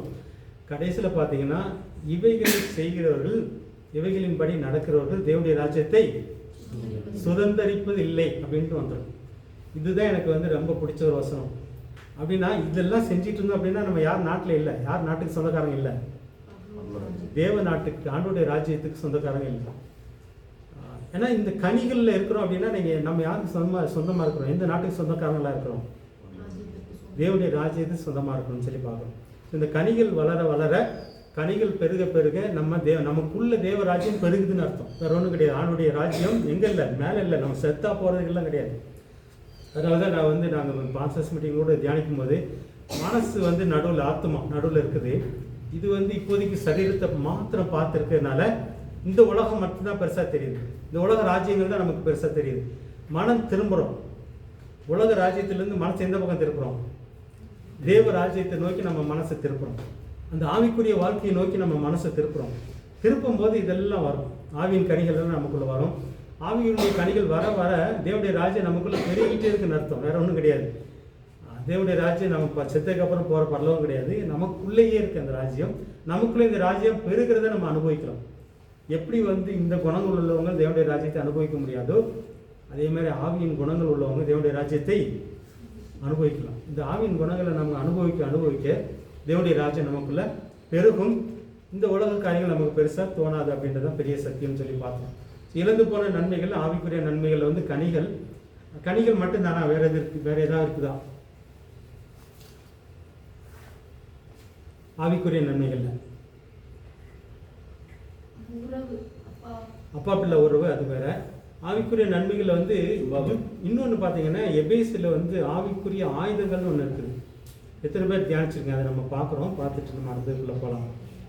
ஆவியின் கனிகள் ஒரு பக்கம், இன்னொன்று பார்த்தீங்கன்னா ஆவிக்குரிய ஆயுதங்கள், சர்வாயுத வர்க்கம். அது ஏன் அந்த சர்வாயுத வர்க்கம் ஏன்? ஓகே, இப்போ நம்ம ஏற்கனவே பார்த்தோம், போரில் வெற்றி பெற்றுட்டோம் அப்படின்னு சொல்லி இயேசு வெற்றி பெற்றுட்டாரு. ஆனால் யுத்த காலம் வந்து நமக்கு தொடருது. ஏன் அந்த தொடர்ச்சியாக நம்ம அந்த யுத்தத்தில் இருக்கிறோம்? 1000 சாட்சி வர, 1000 சாட்சி வர. ஓகே, பிதாவின் ராஜ்யத்தில், பிதாவின் ராஜ்யத்தில் கொடுக்குறவங்க. ஏன்னா யுத்தம் இல்லை அப்படின்னா இந்த ஆவிக்குரிய ஆயுதங்கள், ஆவியின் ஆயுதங்கள்னு போட்டுக்கனாலும் சர்வாயுதம் இருக்கும். இந்த யுத்தம் இல்லை அப்படின்னா நமக்கு ஆயுதம் தேவையா? இப்போ இயேசு வெற்றி பெற்றாரு, நானும் ஜெயிச்சிட்டேன், இனிமேல் எனக்கு யுத்தம் இல்லை அப்படின்னா அந்த சர்வாயுத வர்க்கம் தேவையா? பிசாசு மறைஞ்சிறதுக்கு இதை செய்யறான். தோத்துட்டா கூட அவன் மறைஞ்சுதான் இதை செய்யறான். நேரடியாக அவனுக்கு தெரிய முடியல, மறைஞ்சிறதுக்கு இதை செய்யறான். இப்போ வந்து அது லீகலாக வந்து சாத்தான் கையில் இருந்த உலகத்தின் அந்த ஆளுகையை வந்து வாங்கி மனுஷங்க கையில் கொடுத்துட்டாரு. மனுஷங்க கையில் கொடுத்தாரு, யார் கையில் கொடுத்தாரு? நம்ம கையில் கொடுத்தாரு. முக்கியமாக யார் கையில் கொடுத்தாரு அப்படின்னா சபை கையில் தான் கொடுத்தாருன்னு சொல்லணும். ஒருத்தர் சபை தான். இங்கே தான் நமக்கு முக்கியம். இப்போ வந்து எல்லா மனுஷங்களுக்கும் இந்த சர்வாயுத வர்க்கம் யாருக்கு தேவை அப்படின்னா இயேசு கூட சேர்ந்தவங்களுக்கு தான் தேவை, மற்றவங்களுக்கு தேவையில்லை. ஏன் தேவையில்லை? இப்போ நம்ம பொதுவாக மனுஷங்கன்னு சொல்கிறோம், ஆதாம்கிட்டேருந்து வாங்கி மனுஷன் கையில் கொடுத்தாரு, மனுஷனுக்காக வெற்றி பெற்றாரு, மனுஷன் கையில் கொடுத்தாரு பொதுவாக சொல்கிறோம். ஆனால் மற்றவங்களுக்கெல்லாம் இந்த போராட்டமே கிடையாது. இந்த ஆவிக்குரிய போராட்டம் வந்து நமக்கு தான் இருக்குது. உலகத்தாருக்கு இந்த ஆவிக்குரிய போராட்டம்லாம் கிடையாது. இந்த ஆவிக்குரிய போராட்டம் உள்ளவங்களுக்கு தான் ஆவிக்குரிய ஆயுதம் தேவை. உலகத்தாருக்கு வந்து வேற போராட்டம், அவங்க வயிற்றுக்கான போராட்டம், அதுக்கு வேற அவங்க ஆயுதங்கள்லாம் வச்சுருக்காங்க. அவங்க ஆயுதம் இது அவங்க ஆயுதம் ஏமாத்துறது, அடித்து பொழைக்கிறது, எல்லாமே அவங்களுடைய ஆயுதங்கள். அதாவது அவங்க பொழப்புக்காக யார் செத்தாலும் பரவாயில்ல, யார் அடித்தாலும் பரவாயில்லன்றவங்க தான் உலகத்தாருடைய இது. ஆனால் நம்முடைய வாழ்க்கை இப்போ வித்தியாசமானது. இதுதான் நம்ம புரிதலில் வந்து ரொம்ப ரொம்ப முக்கியம். உலகத்தாருக்கும் நமக்கு ஒரு வித்தியாசம். அவங்களுக்கு வந்து இந்த பாவத்தோடு உள்ள போராட்டம் கிடையாது. அவங்க போராட்டமே வாழ்க்கைக்கான போராட்டம் தான். சாப்பாட்டுக்கு, வயிற்றுக்கு போராட்டம், அல்லது முன்னேறணும் போராட்டம், சொத்து சேர்க்கணும், பெருமை போராட்டங்கள் நிறைய இருக்குது. அவங்களுடைய போராட்டம் வேறு, நம்முடைய போராட்டமே வேறு. அதனால தான் அவங்களையும் நம்மளையும் நம்ம வித்தியாசப்படுத்தி பார்க்க வேண்டியது. இந்த ஆயுதத்தை வந்து யாருக்கு கொடுக்குறாரு அப்படின்னா சபைக்கு தான் கொடுக்குறாரு. விசுவாசிகளுக்கு தான் இந்த ஆயுதம் தேவைன்னு சொல்லி பார்க்குறோம். நமக்கு தான் இந்த ஆவிக்குரிய யுத்தமும் இருக்குதுன்னு சொல்லி பார்க்குறோம். இயேசு ஜெயிச்சிட்டாரே, நமக்கு ஏன் யுத்தம்? இதுதான் உங்க மனசுல வரணும் இந்த கேள்வி. இயேசு தான் சிலுவையில் ஜெயிச்சிட்டாரே, நமக்கு ஏன் யுத்தம்? நமக்கு கொடுத்துட்டாரு வெற்றியை. நம்ம அது மெச்சூரிட்டியில வளரணும். ஓகே, அதை சொல்றால குழந்தை எப்படிங்க? முடிவு பெரியதான். முடிவு புரிந்து நிலை நிற்கிறது ரட்சிக்கப்படுவாங்க. வேற உலகத்துல உங்களுக்கு உபதிரம் உண்டு. இந்த ஆவிக்குரிய ஆயுதத்தில் ஒரு ஆவிக்குரிய பிள்ளையா வளர்ந்துட்டோம்னா நம்ம வந்து பக்கமே வரமாட்டான். நம்ம அதை இருக்கலாம். ஏன்னா இதுதான் சொல்றாரு, பால் குடிக்கிற பிள்ளைகளா இல்லாதபடி மாம்சத்தை சத்தியத்தின் வளர்ச்சி முத்த முத்த இந்த மனித இனத்துல ராஜ்யத்தின் புத்திரன் வெளிப்படுவார். ராஜ்யத்தின் புத்திரன் வெளிப்பட்டா இயேசு கிறிஸ்து பூமிக்கு வரப்படுறாரு. அப்போ புத்தர் தான் நமக்கு வெளிப்படுறது. அந்த ப்ராக்டிஸ் நமக்கு தேவை. அது வரைக்கும் நமக்கு சர்வாயத்தவர்கள் நம்ம பரிசுத்தாவினத்தோட இருந்து நம்ம வழிநடத்திட்டே இருக்கிறார். இயேசு வந்து கேப்டன் அப்படின்னா நம்ம வந்து படை வீரர்கள் அப்படின்ற ஒரு கான்செப்ட் நமக்குள்ள இருக்கணும். இயேசு ஜெயிச்சிட்டாரு, இயேசு எங்கள் ராஜா, நான் வந்து ஒரு சாதாரண ஒரு நாட்டு பிரஜை, நான் யுத்தம் பண்ண வேண்டாம் அப்படின்ற எண்ணம் வரக்கூடாது. அதுதான் முக்கியமானதுங்க. முக்கியமாக நீங்கள் பார்க்க போனீங்கன்னா விசுவாசத்தில் இருக்கிற போராட்டம் தான். இயேசு ஜெயிச்சிட்டாருன்றதை நம்புறதே நமக்கு ஒரு கஷ்டம். இந்த ஆயுதங்கள்லாம் பார்த்தீங்கன்னா அது விசுவாசமும் ஒரு ஆயுதம்.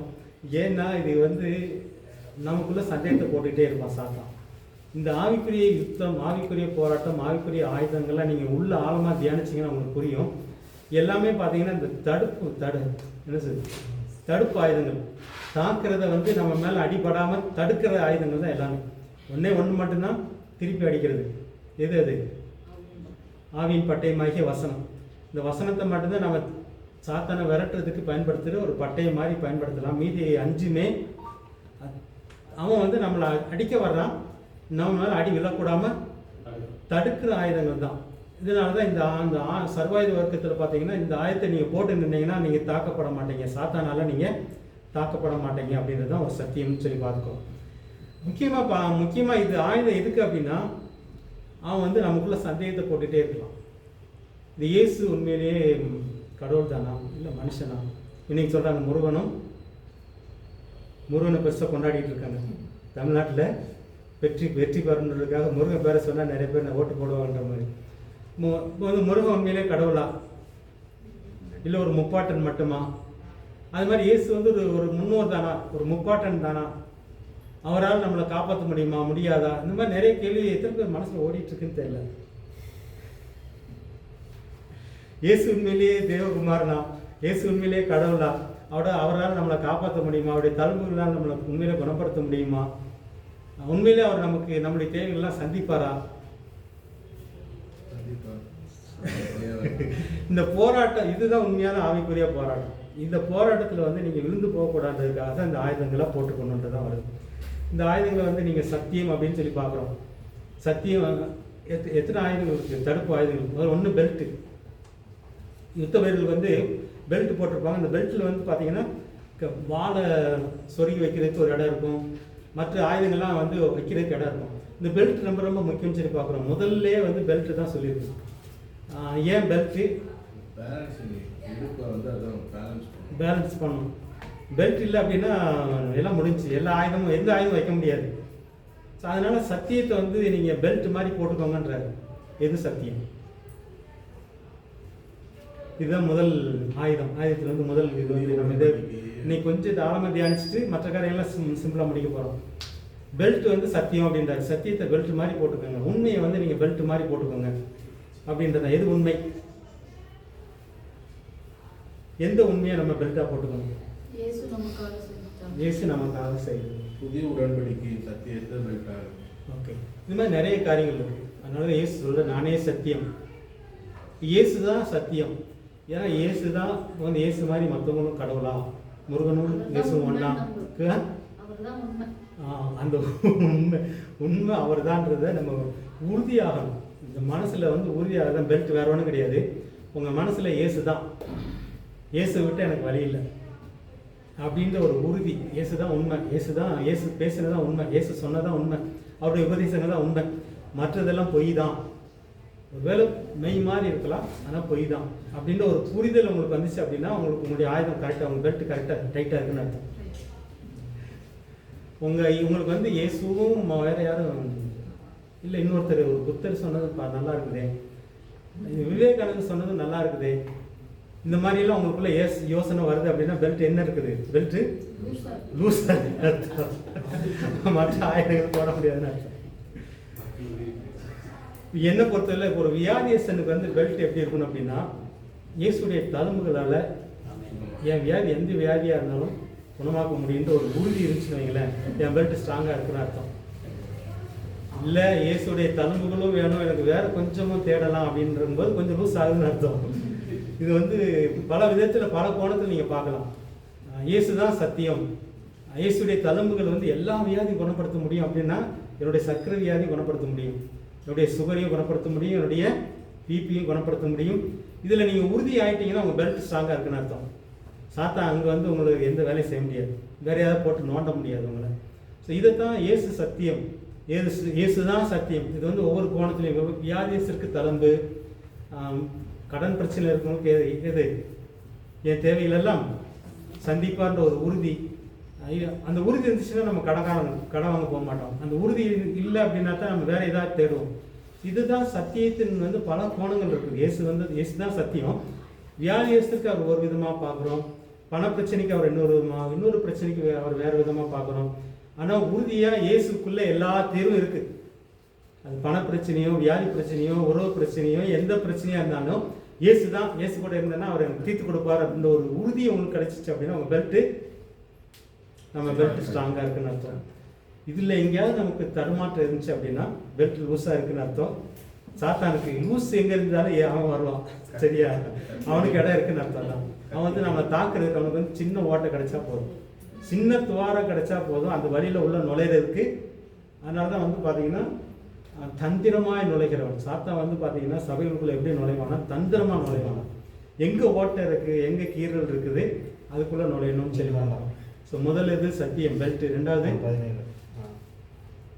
பெல்ட்டுக்கு அப்புறம் மார்க்கவசம். மார்க்கவசத்துக்கு வந்து நீதின்னு சொல்றாரு. இது என்ன நீதி? நீதினா என்னது? நீதிமான். இது எப்படி கிடைக்குது? இது வந்து நீங்கள் மார்க் கவசம் எதுக்குன்னா, இப்போ வந்து நிறைய பேர் புல்லட் ப்ரூஃப் இதெல்லாம் போட்டுவிடுறாங்க. ஜாக்கெட் மோடி, நம்ம ராகுல் காந்தி, ராஜீவ் காந்தி இவங்கெல்லாம் போட்டாங்க.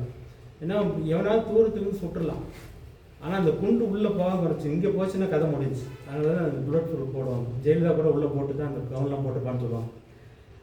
அவங்களுக்கு எதிரிகள் எப்பவுமே பார்த்துட்டே இருக்கிறாங்க, எங்கே இவளை சுட முடியும், எங்கே இவனை சுட முடியும்னு பார்த்துட்டே இருக்கிறாங்க. ஆனால் நம்ம கேர்ஃபுல்லாக இருக்கும். இதே மாதிரி தான் சாத்தான் வந்து இவனை எங்கே தொடலாம் அப்படின்னு பார்த்துட்டு இருக்கிறான், எங்கே சுடலான்னு பார்த்துட்டு இருக்கான். ஸோ அதுக்கு நீதி வந்து ஒரு மார்க்கவசம் மாதிரி இருக்கணும். யோபுக்கு அந்த மாதிரி. ஓகே, ஆமாம். இப்போ அதே மாதிரி நமக்குள்ளேயும் அவன் சுற்றி வந்துட்டு தான் இருக்கிறான். அதனால் நம்ம வேலைக்கு தக்க, நம்ம ஊழியத்துக்கு தக்க வந்து அவனுடைய பார்வை, அதாவது ரொம்ப முக்கிய விஐபி வந்து ரொம்ப சத்துரு தொடருவாங்க. அவங்களுக்கு தான் இந்த என்ன சொல்லுவாங்க, இசட் பிரிவு பாதுகாப்பு. ஏன்னா அவங்களுக்கு ரொம்ப ஆபத்து இருக்குது, இந்த ஆளுக்கு ரொம்ப ஆபத்து இருக்குன்னா அவங்களுக்கு பெரிய பாதுகாப்பெல்லாம் கவர்மெண்ட் கொடுக்கும். அதே மாதிரி தான் நீங்கள் வந்து ஊழியத்தில் வந்து ரொம்ப முக்கியமான ஆளுநீங்கன்னா அவங்களுக்கு ரொம்ப அவனுடைய நோட்டம் வந்து ரொம்ப இதாக இருக்கும். அதனால தான் நீங்கள் ஊழியத்தில் பெருகும் போதெல்லாம் ரொம்ப கவனமாக இருக்கணும். ஊழியத்தில் வந்து வளரும் போதெல்லாம் பெரிய கவனமாக இருக்குன்ற காரணம் என்னென்னா, சாதானுடைய கண் மேலே வந்துகிட்டே இருக்கும். நம்ம சாதாரண இருக்கும்போது கண் இருக்கும், அது வேறு மாதிரி சாதாரண கண். ஆனால் கொஞ்சம் ஊழியத்தில் வளரும்போது, ஊழியத்துக்குள்ளே வரும்போது, ஆண்டவருக்குள்ளே வளரும்போது அவனுடைய கண் நம்ம மேலே ரொம்ப கொஞ்சம் கூர்மையாக இருக்கும். என்னுடைய வீக்னஸ் எங்கே ஓட்ட விழுது, எங்கே துவாரம் விழுது, நம்ம எங்கே அடிச்சுக்கலாம் அப்படின்ற மாதிரி பார்த்துட்டே இருப்போம். ஸோ அந்த மாதிரி இந்த சாத்தானுடைய சேனைகளுடைய பார்வை நம்ம மேலே இருந்துகிட்டு இருக்கு. நம்ம பார்க்குறோம், நம்மளை பாதுகாக்கிறதுக்கு தேவதூரில் வச்சுருக்கிறாரு, இருந்தாலும் அவனுடைய கண் ஒரு பக்கம் இருந்துகிட்டே இருக்குது. இதில் நம்ம செய்ய வேண்டிய கடமை என்னென்னா, அவனுக்கு இடம் கொடுக்காம இருக்கணும். முதல்ல இருந்து பெல்ட்டு சத்தியம், ரெண்டாவது வந்து நீதி. நீதி எதை குறிக்குது? பாவம் இல்லாமல். பாவம் இல்லாமன்றதை விட உங்களுக்கு நீதினோட எது கரெக்டாக வரணும், யாருக்காவது வருதான்னு பார்க்குறேன் கொஞ்ச நேரம். பாகம் இல்லாமல் யாருமே கிடையாது, எல்லாமே பாவத்தில் இருக்காங்க. அநீதி செய்யாமல் வேற நம்ம அநீதி செஞ்சிருவோம், செஞ்ச திரும்ப அந்த இது முடிஞ்சு உங்களுக்கு மார்க் வருஷத்தில் ஓட்ட விழுந்துருச்சுன்னு அர்த்தம். அநீதி செஞ்சிருவோம். இயேசு தான் நீதி, இயேசு தான் சத்தியன்ற மாதிரி இயேசு தான் நீதின்ற ஒரு உறுதி உங்களுக்குள்ள வரணும். இப்போ வந்து நான் நீதிமான் கிடையாது, நான் பாவி தான், நான் குற்றவாளி தான், நான் குற்றம் செய்யறதுக்குரிய சுபாவம் உள்ளவன் தான். எப்போனாலும் நான் தப்பு செஞ்சுருவேன். ஆனால் நான் இயேசுவே தரிச்சிட்டு இருக்கிறேன், இயேசுக்குள்ளே இருக்கிறேன். இயேசு தான் அந்த நீதியின் வஸ்திரம் மறந்துடுறாங்க. நமக்கு நீதியே இயேசு தான். நீங்கள் சாத்தா வந்து சொல்லலாம், நீ அந்த பாவம் செஞ்ச, நீ அந்த குற்றம் செஞ்ச, நீ இந்த இந்த அநீதி செஞ்ச, இந்த இங்கே தவறிட்ட அப்படின்னு சொல்லலாம். அப்போ நம்ம என்ன சொல்லணும்? கிருபையாய் அவரோட ரத்தத்தில் மீட்கப்பட்டோம். இல்லைப்பா, அது எல்லாத்தையும் இயேசு மூடிட்டாருப்பாரு சொல்லணும். வேற ஒன்றுமே கிடையாது. நீதியாக இங்கே மார்க் வசன் வேற ஒன்றும் கிடையாது. நான் செஞ்ச அநியாயத்தில் அவர் மூடிட்டாரு, அவர் ஏற்றுக்கிட்டாரு. என் நீதி இப்போ இயேசு தான். நான் நல்லது செஞ்சதுனால நல்லதும் கிடையாது, நான் நீதியாக வாழ்ந்ததுனால நீதிமான் கிடையாது, நான் இயேசு கூட சேர்ந்ததுனால நீதிமான். இப்போ வந்து இயேசு என்னை மறைச்சிருக்கிறார், இயேசுக்குள்ளே நான் மறைஞ்சிருக்கிறேன். என் குற்றத்தை எடுத்துகிட்டு வந்து என்கிட்ட பேச முடியாது. ஏன்னா இயேசு அதுக்காக விளக்கணை கொடுத்துருக்கிறார், இயேசு அதுக்காக பேசியிருக்கிறார், இயேசுடைய ரத்தம் பேசுது. இது எல்லாமே நீதியின் கவசம். ஒருவேளை நீங்கள் பழைய பாவத்தையும் எடுத்துகிட்டு வரலாம், பழைய அநீதியை எடுத்துகிட்டு வரலாம், பழைய குற்றத்தினால தான் பார்த்தீங்கன்னா இந்த நீதியாகிய மார்க் கவசன்றது வந்து எப்படி இயேசு பெல்ட் மாதிரி இருக்கிறாரோ, இயேசு தான் சத்தியம், உண்மை வந்து வேறு எதுவுமே கிடையாது, இயேசு தான் உண்மை. அதே மாதிரி தான் இயேசு தான் எனக்கு நீதி. ஏன் நீதியை நான் பேச ஆரம்பிச்சிட்டேன்னா சாத்தான்ட்ட ஜெயிக்க முடியுமா? இல்லைப்பா, நான் இவ்வளோ தப்பு பண்ணால் கூட பரவாயில்ல, இவ்வளோ நன்மை செஞ்சுருக்கேன்ப்பா அப்படின்னு நீங்கள் சாத்தான்ட்ட பேச ஆரம்பிக்கிறீங்க, தப்பிச்சிருங்களா? அதனால் எப்பவுமே நம்ம நீதியை பேச ஆரம்பிக்காதாங்க. எங்கேயுமே நம்ம நீதியை பேசினா நமக்கு ஜெயம் வெற்றி கிடைக்காது. இயேசுவை தான் பேசணும். நீங்கள் சாத்தா வந்து சொல்லலாம், அநீதியை குற்றப்படுத்தலாம், ஏதோ நம்ம விழுந்திருக்கலாம், அதை சொல்லி குற்றப்படுத்தலாம். அப்போது நம்ம யாரை சொல்லணும்? நான் இயேசுவை தரிச்சிருக்கிறேன், இயேசு இதையும் மூடி இருக்கிறார், இயேசு இதையும் கழுவி இருக்கிறார், இதுக்காக இயேசு பேசுகிறாரு எங்கள் அப்பாட்ட அப்படின்றத நீதியை வந்து நம்ம மார்க்கவசமாக தரிச்சுக்கணும். இயேசு எப்படி பெல்ட் மாதிரி சத்தியம், அவர் தான் உண்மை, அவரை தவிர உண்மை வேறு எதுவும் இல்லைன்ற மாதிரி இயேசு தான் நீதி எனக்கு. ஸோ இதை வந்து ஆவிக்குரிய ரெண்டாவது. அது மூணாவது பார்த்தீங்கன்னா சமாதானத்தின் நற்செய்தின்னு காலனி, ஷூ அல்லது செருப்பு. செருப்பு எதுக்கு அப்படின்றது பார்க்கணும். யுத்த வீரர்களுக்கு பார்த்தீங்க அப்படின்னா அந்த காலத்துல எல்லாம் யுத்தத்துக்கு போனாங்கன்னா கரண்டு முரடான பாதையில் நடந்து போகணும்.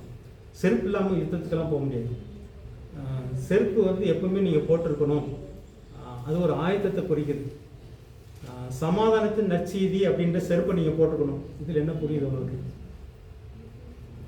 சமாதானத்தின் நற்செய்தின்ற செருப்பை நீங்கள் எப்பொழுதும் போட்டிருக்கணும். எப்படி பெல்ட் எப்பவும் போட்டிருக்கணுமோ, எப்படி நீதின்ற மார்க்கத்தை போட்டிருக்கணுமோ அதே மாதிரி செருப்பு நீங்கள் போட்டிருக்கணும். சமாதானத்தின் நற்செய்தியை அறிவிக்க நான் தயார்.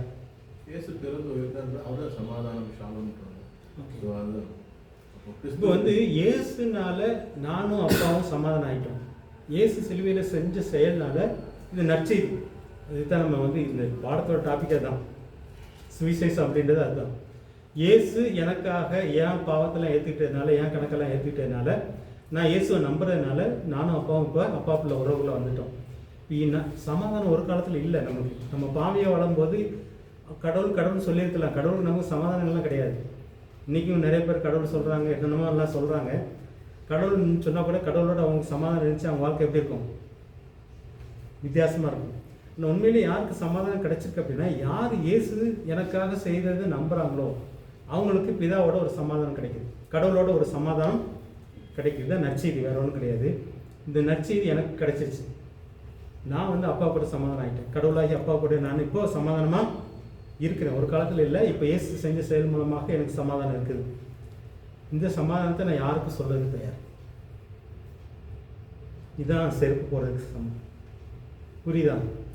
இதில் தான் சண்டை இருக்குது. கொஞ்சம் புரிய கஷ்டமாக இருக்கும். இந்த ஆவிக்குரிய ஆயுதங்களில் ஃபஸ்ட்டு பெல்ட்டு, ரெண்டாவது மார்க்கவசம், மூணாவது செருப்பு. செருப்பு எதை குறிக்குது அப்படின்னா, உங்களுக்கு சமாதானம் இருந்துச்சுன்னா நீங்கள் மற்றவங்க சமாதானம் பற்றி பேச முடியுமா? முடியாது. சமாதானம் இல்லைன்னா மற்றவங்க பேச முடியாது. சமாதானம் இருந்துச்சுன்னா உங்களால் பேச முடியும். எனக்கும் கடவுளுக்கும் சமாதானம் இருக்குது அப்படிங்கும்போது நான் இன்னொருத்தரை கடவுளோட சமாதானமாக்க நான் இப்போ ரெடி.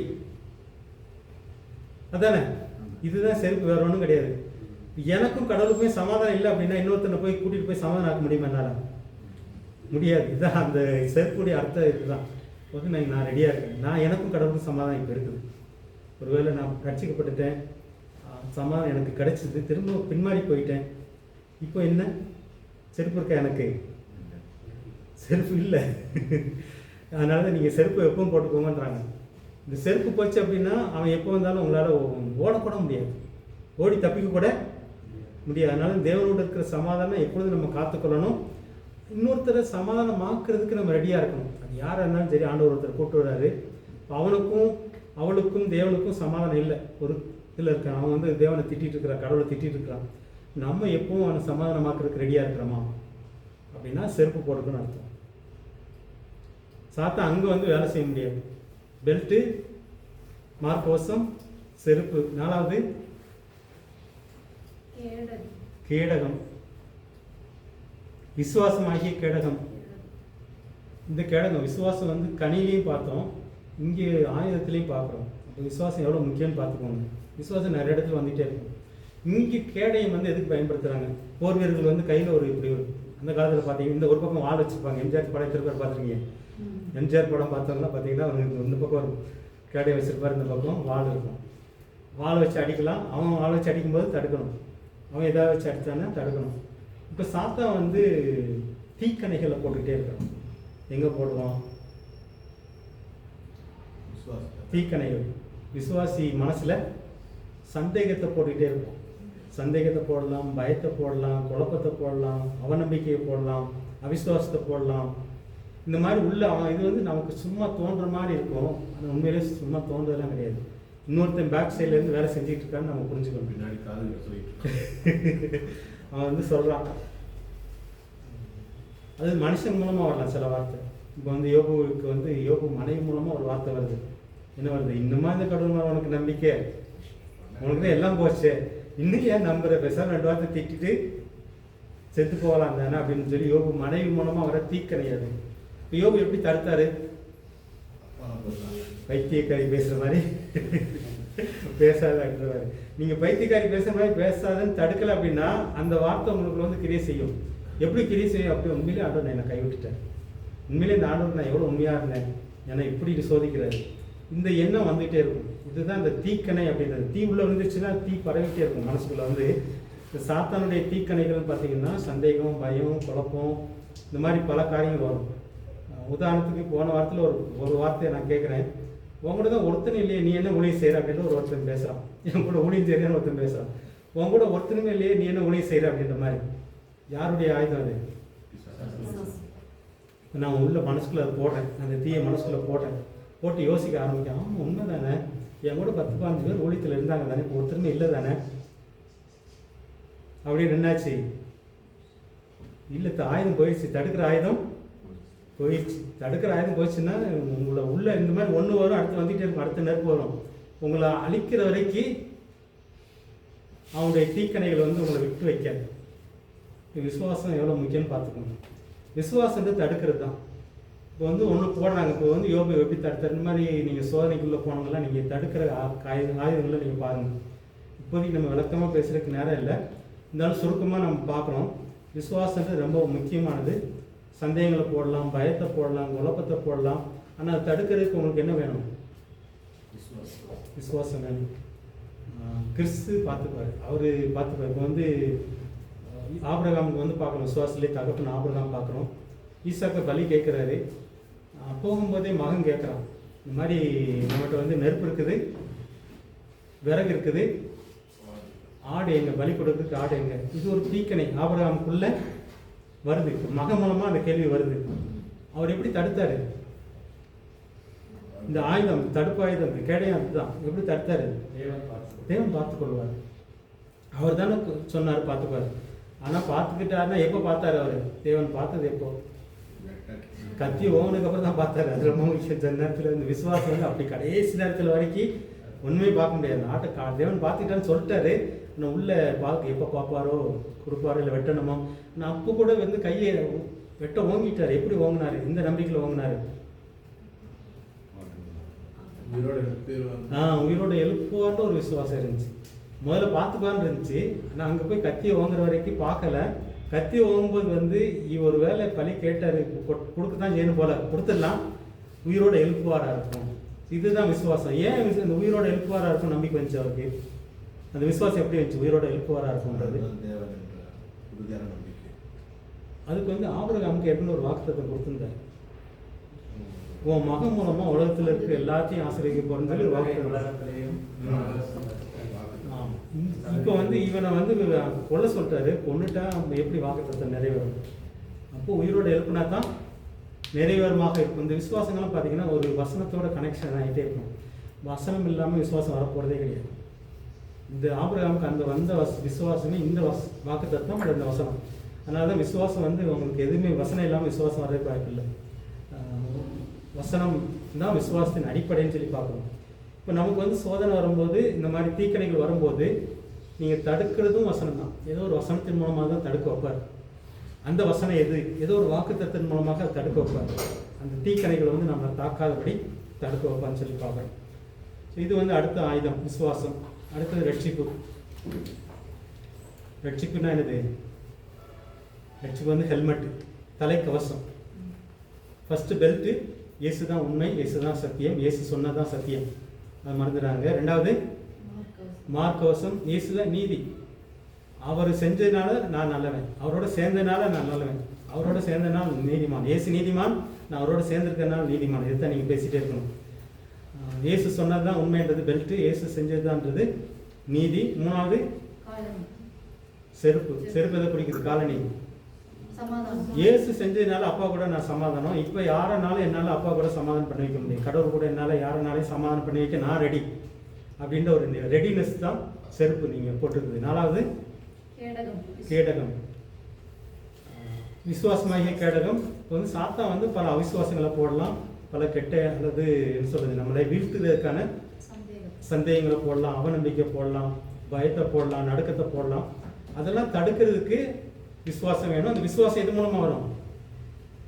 ஏதோ ஒரு வாக்கு தத்துவம், ஏதோ ஒரு வசனம் ஆண்டவர் நம்மகிட்ட பேசியிருப்பார். எனக்கெல்லாம் பார்த்தீங்கன்னா டாக்டர் சொல்லாரு, இனிமேல் நார்மலான வாழ்க்கை வாழ முடியாது, இப்படி தான் வாழணும், மாதத்துக்கு 4000 ரூபாய்க்கு மாத்திரை சாப்பிடணும், மாதத்துக்கு ஒரு டெஸ்டிங் போகணும், ஒரு மாடிக்கு மேலே ஏற முடியாது. இதுதான் ஒன்று டாக்டர் ரிப்போர்ட் உடம்பு படி. ஆனால் ஆண்டவர் சொன்ன வசனம் என்னன்னு பார்த்தீங்கன்னா, மரண வாசலிருந்து நான் உன்னை டாக்டர் இன்னொன்று சொன்னாங்க, நீ உயிரோட வாழணும் அப்படின்னா பெரிய ஆஸ்பத்திரி பக்கத்தில் வீடு எடுத்து இருந்துக்கோ. அடுத்து நெஞ்சுவில் வந்த உடனே எங்கே போனோம்?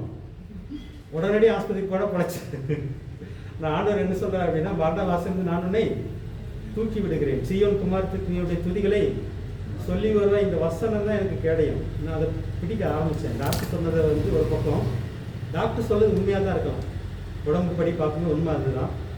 நான் இன்னைக்கு 10 வருஷம் ஆச்சு, பெரிய ஆஸ்பத்திரி பக்கத்தில் வீடு எடுத்து போய் இருக்கவே இல்லை நான். ஆனால் எதனால இருக்கலை அப்படின்றதுக்கு காரணம் கேடையை நான் பிடிச்சதுனால, அந்த விசுவாசமாகிய கேடத்தை பிடிச்சதுனால நான் அப்படி போகலன்னு சொல்லிப்போம். இது ப்ராக்டிக்கலாக. சரி, ரட்சிப்புன்றது வந்து என்னது? தலைக்கவசம்.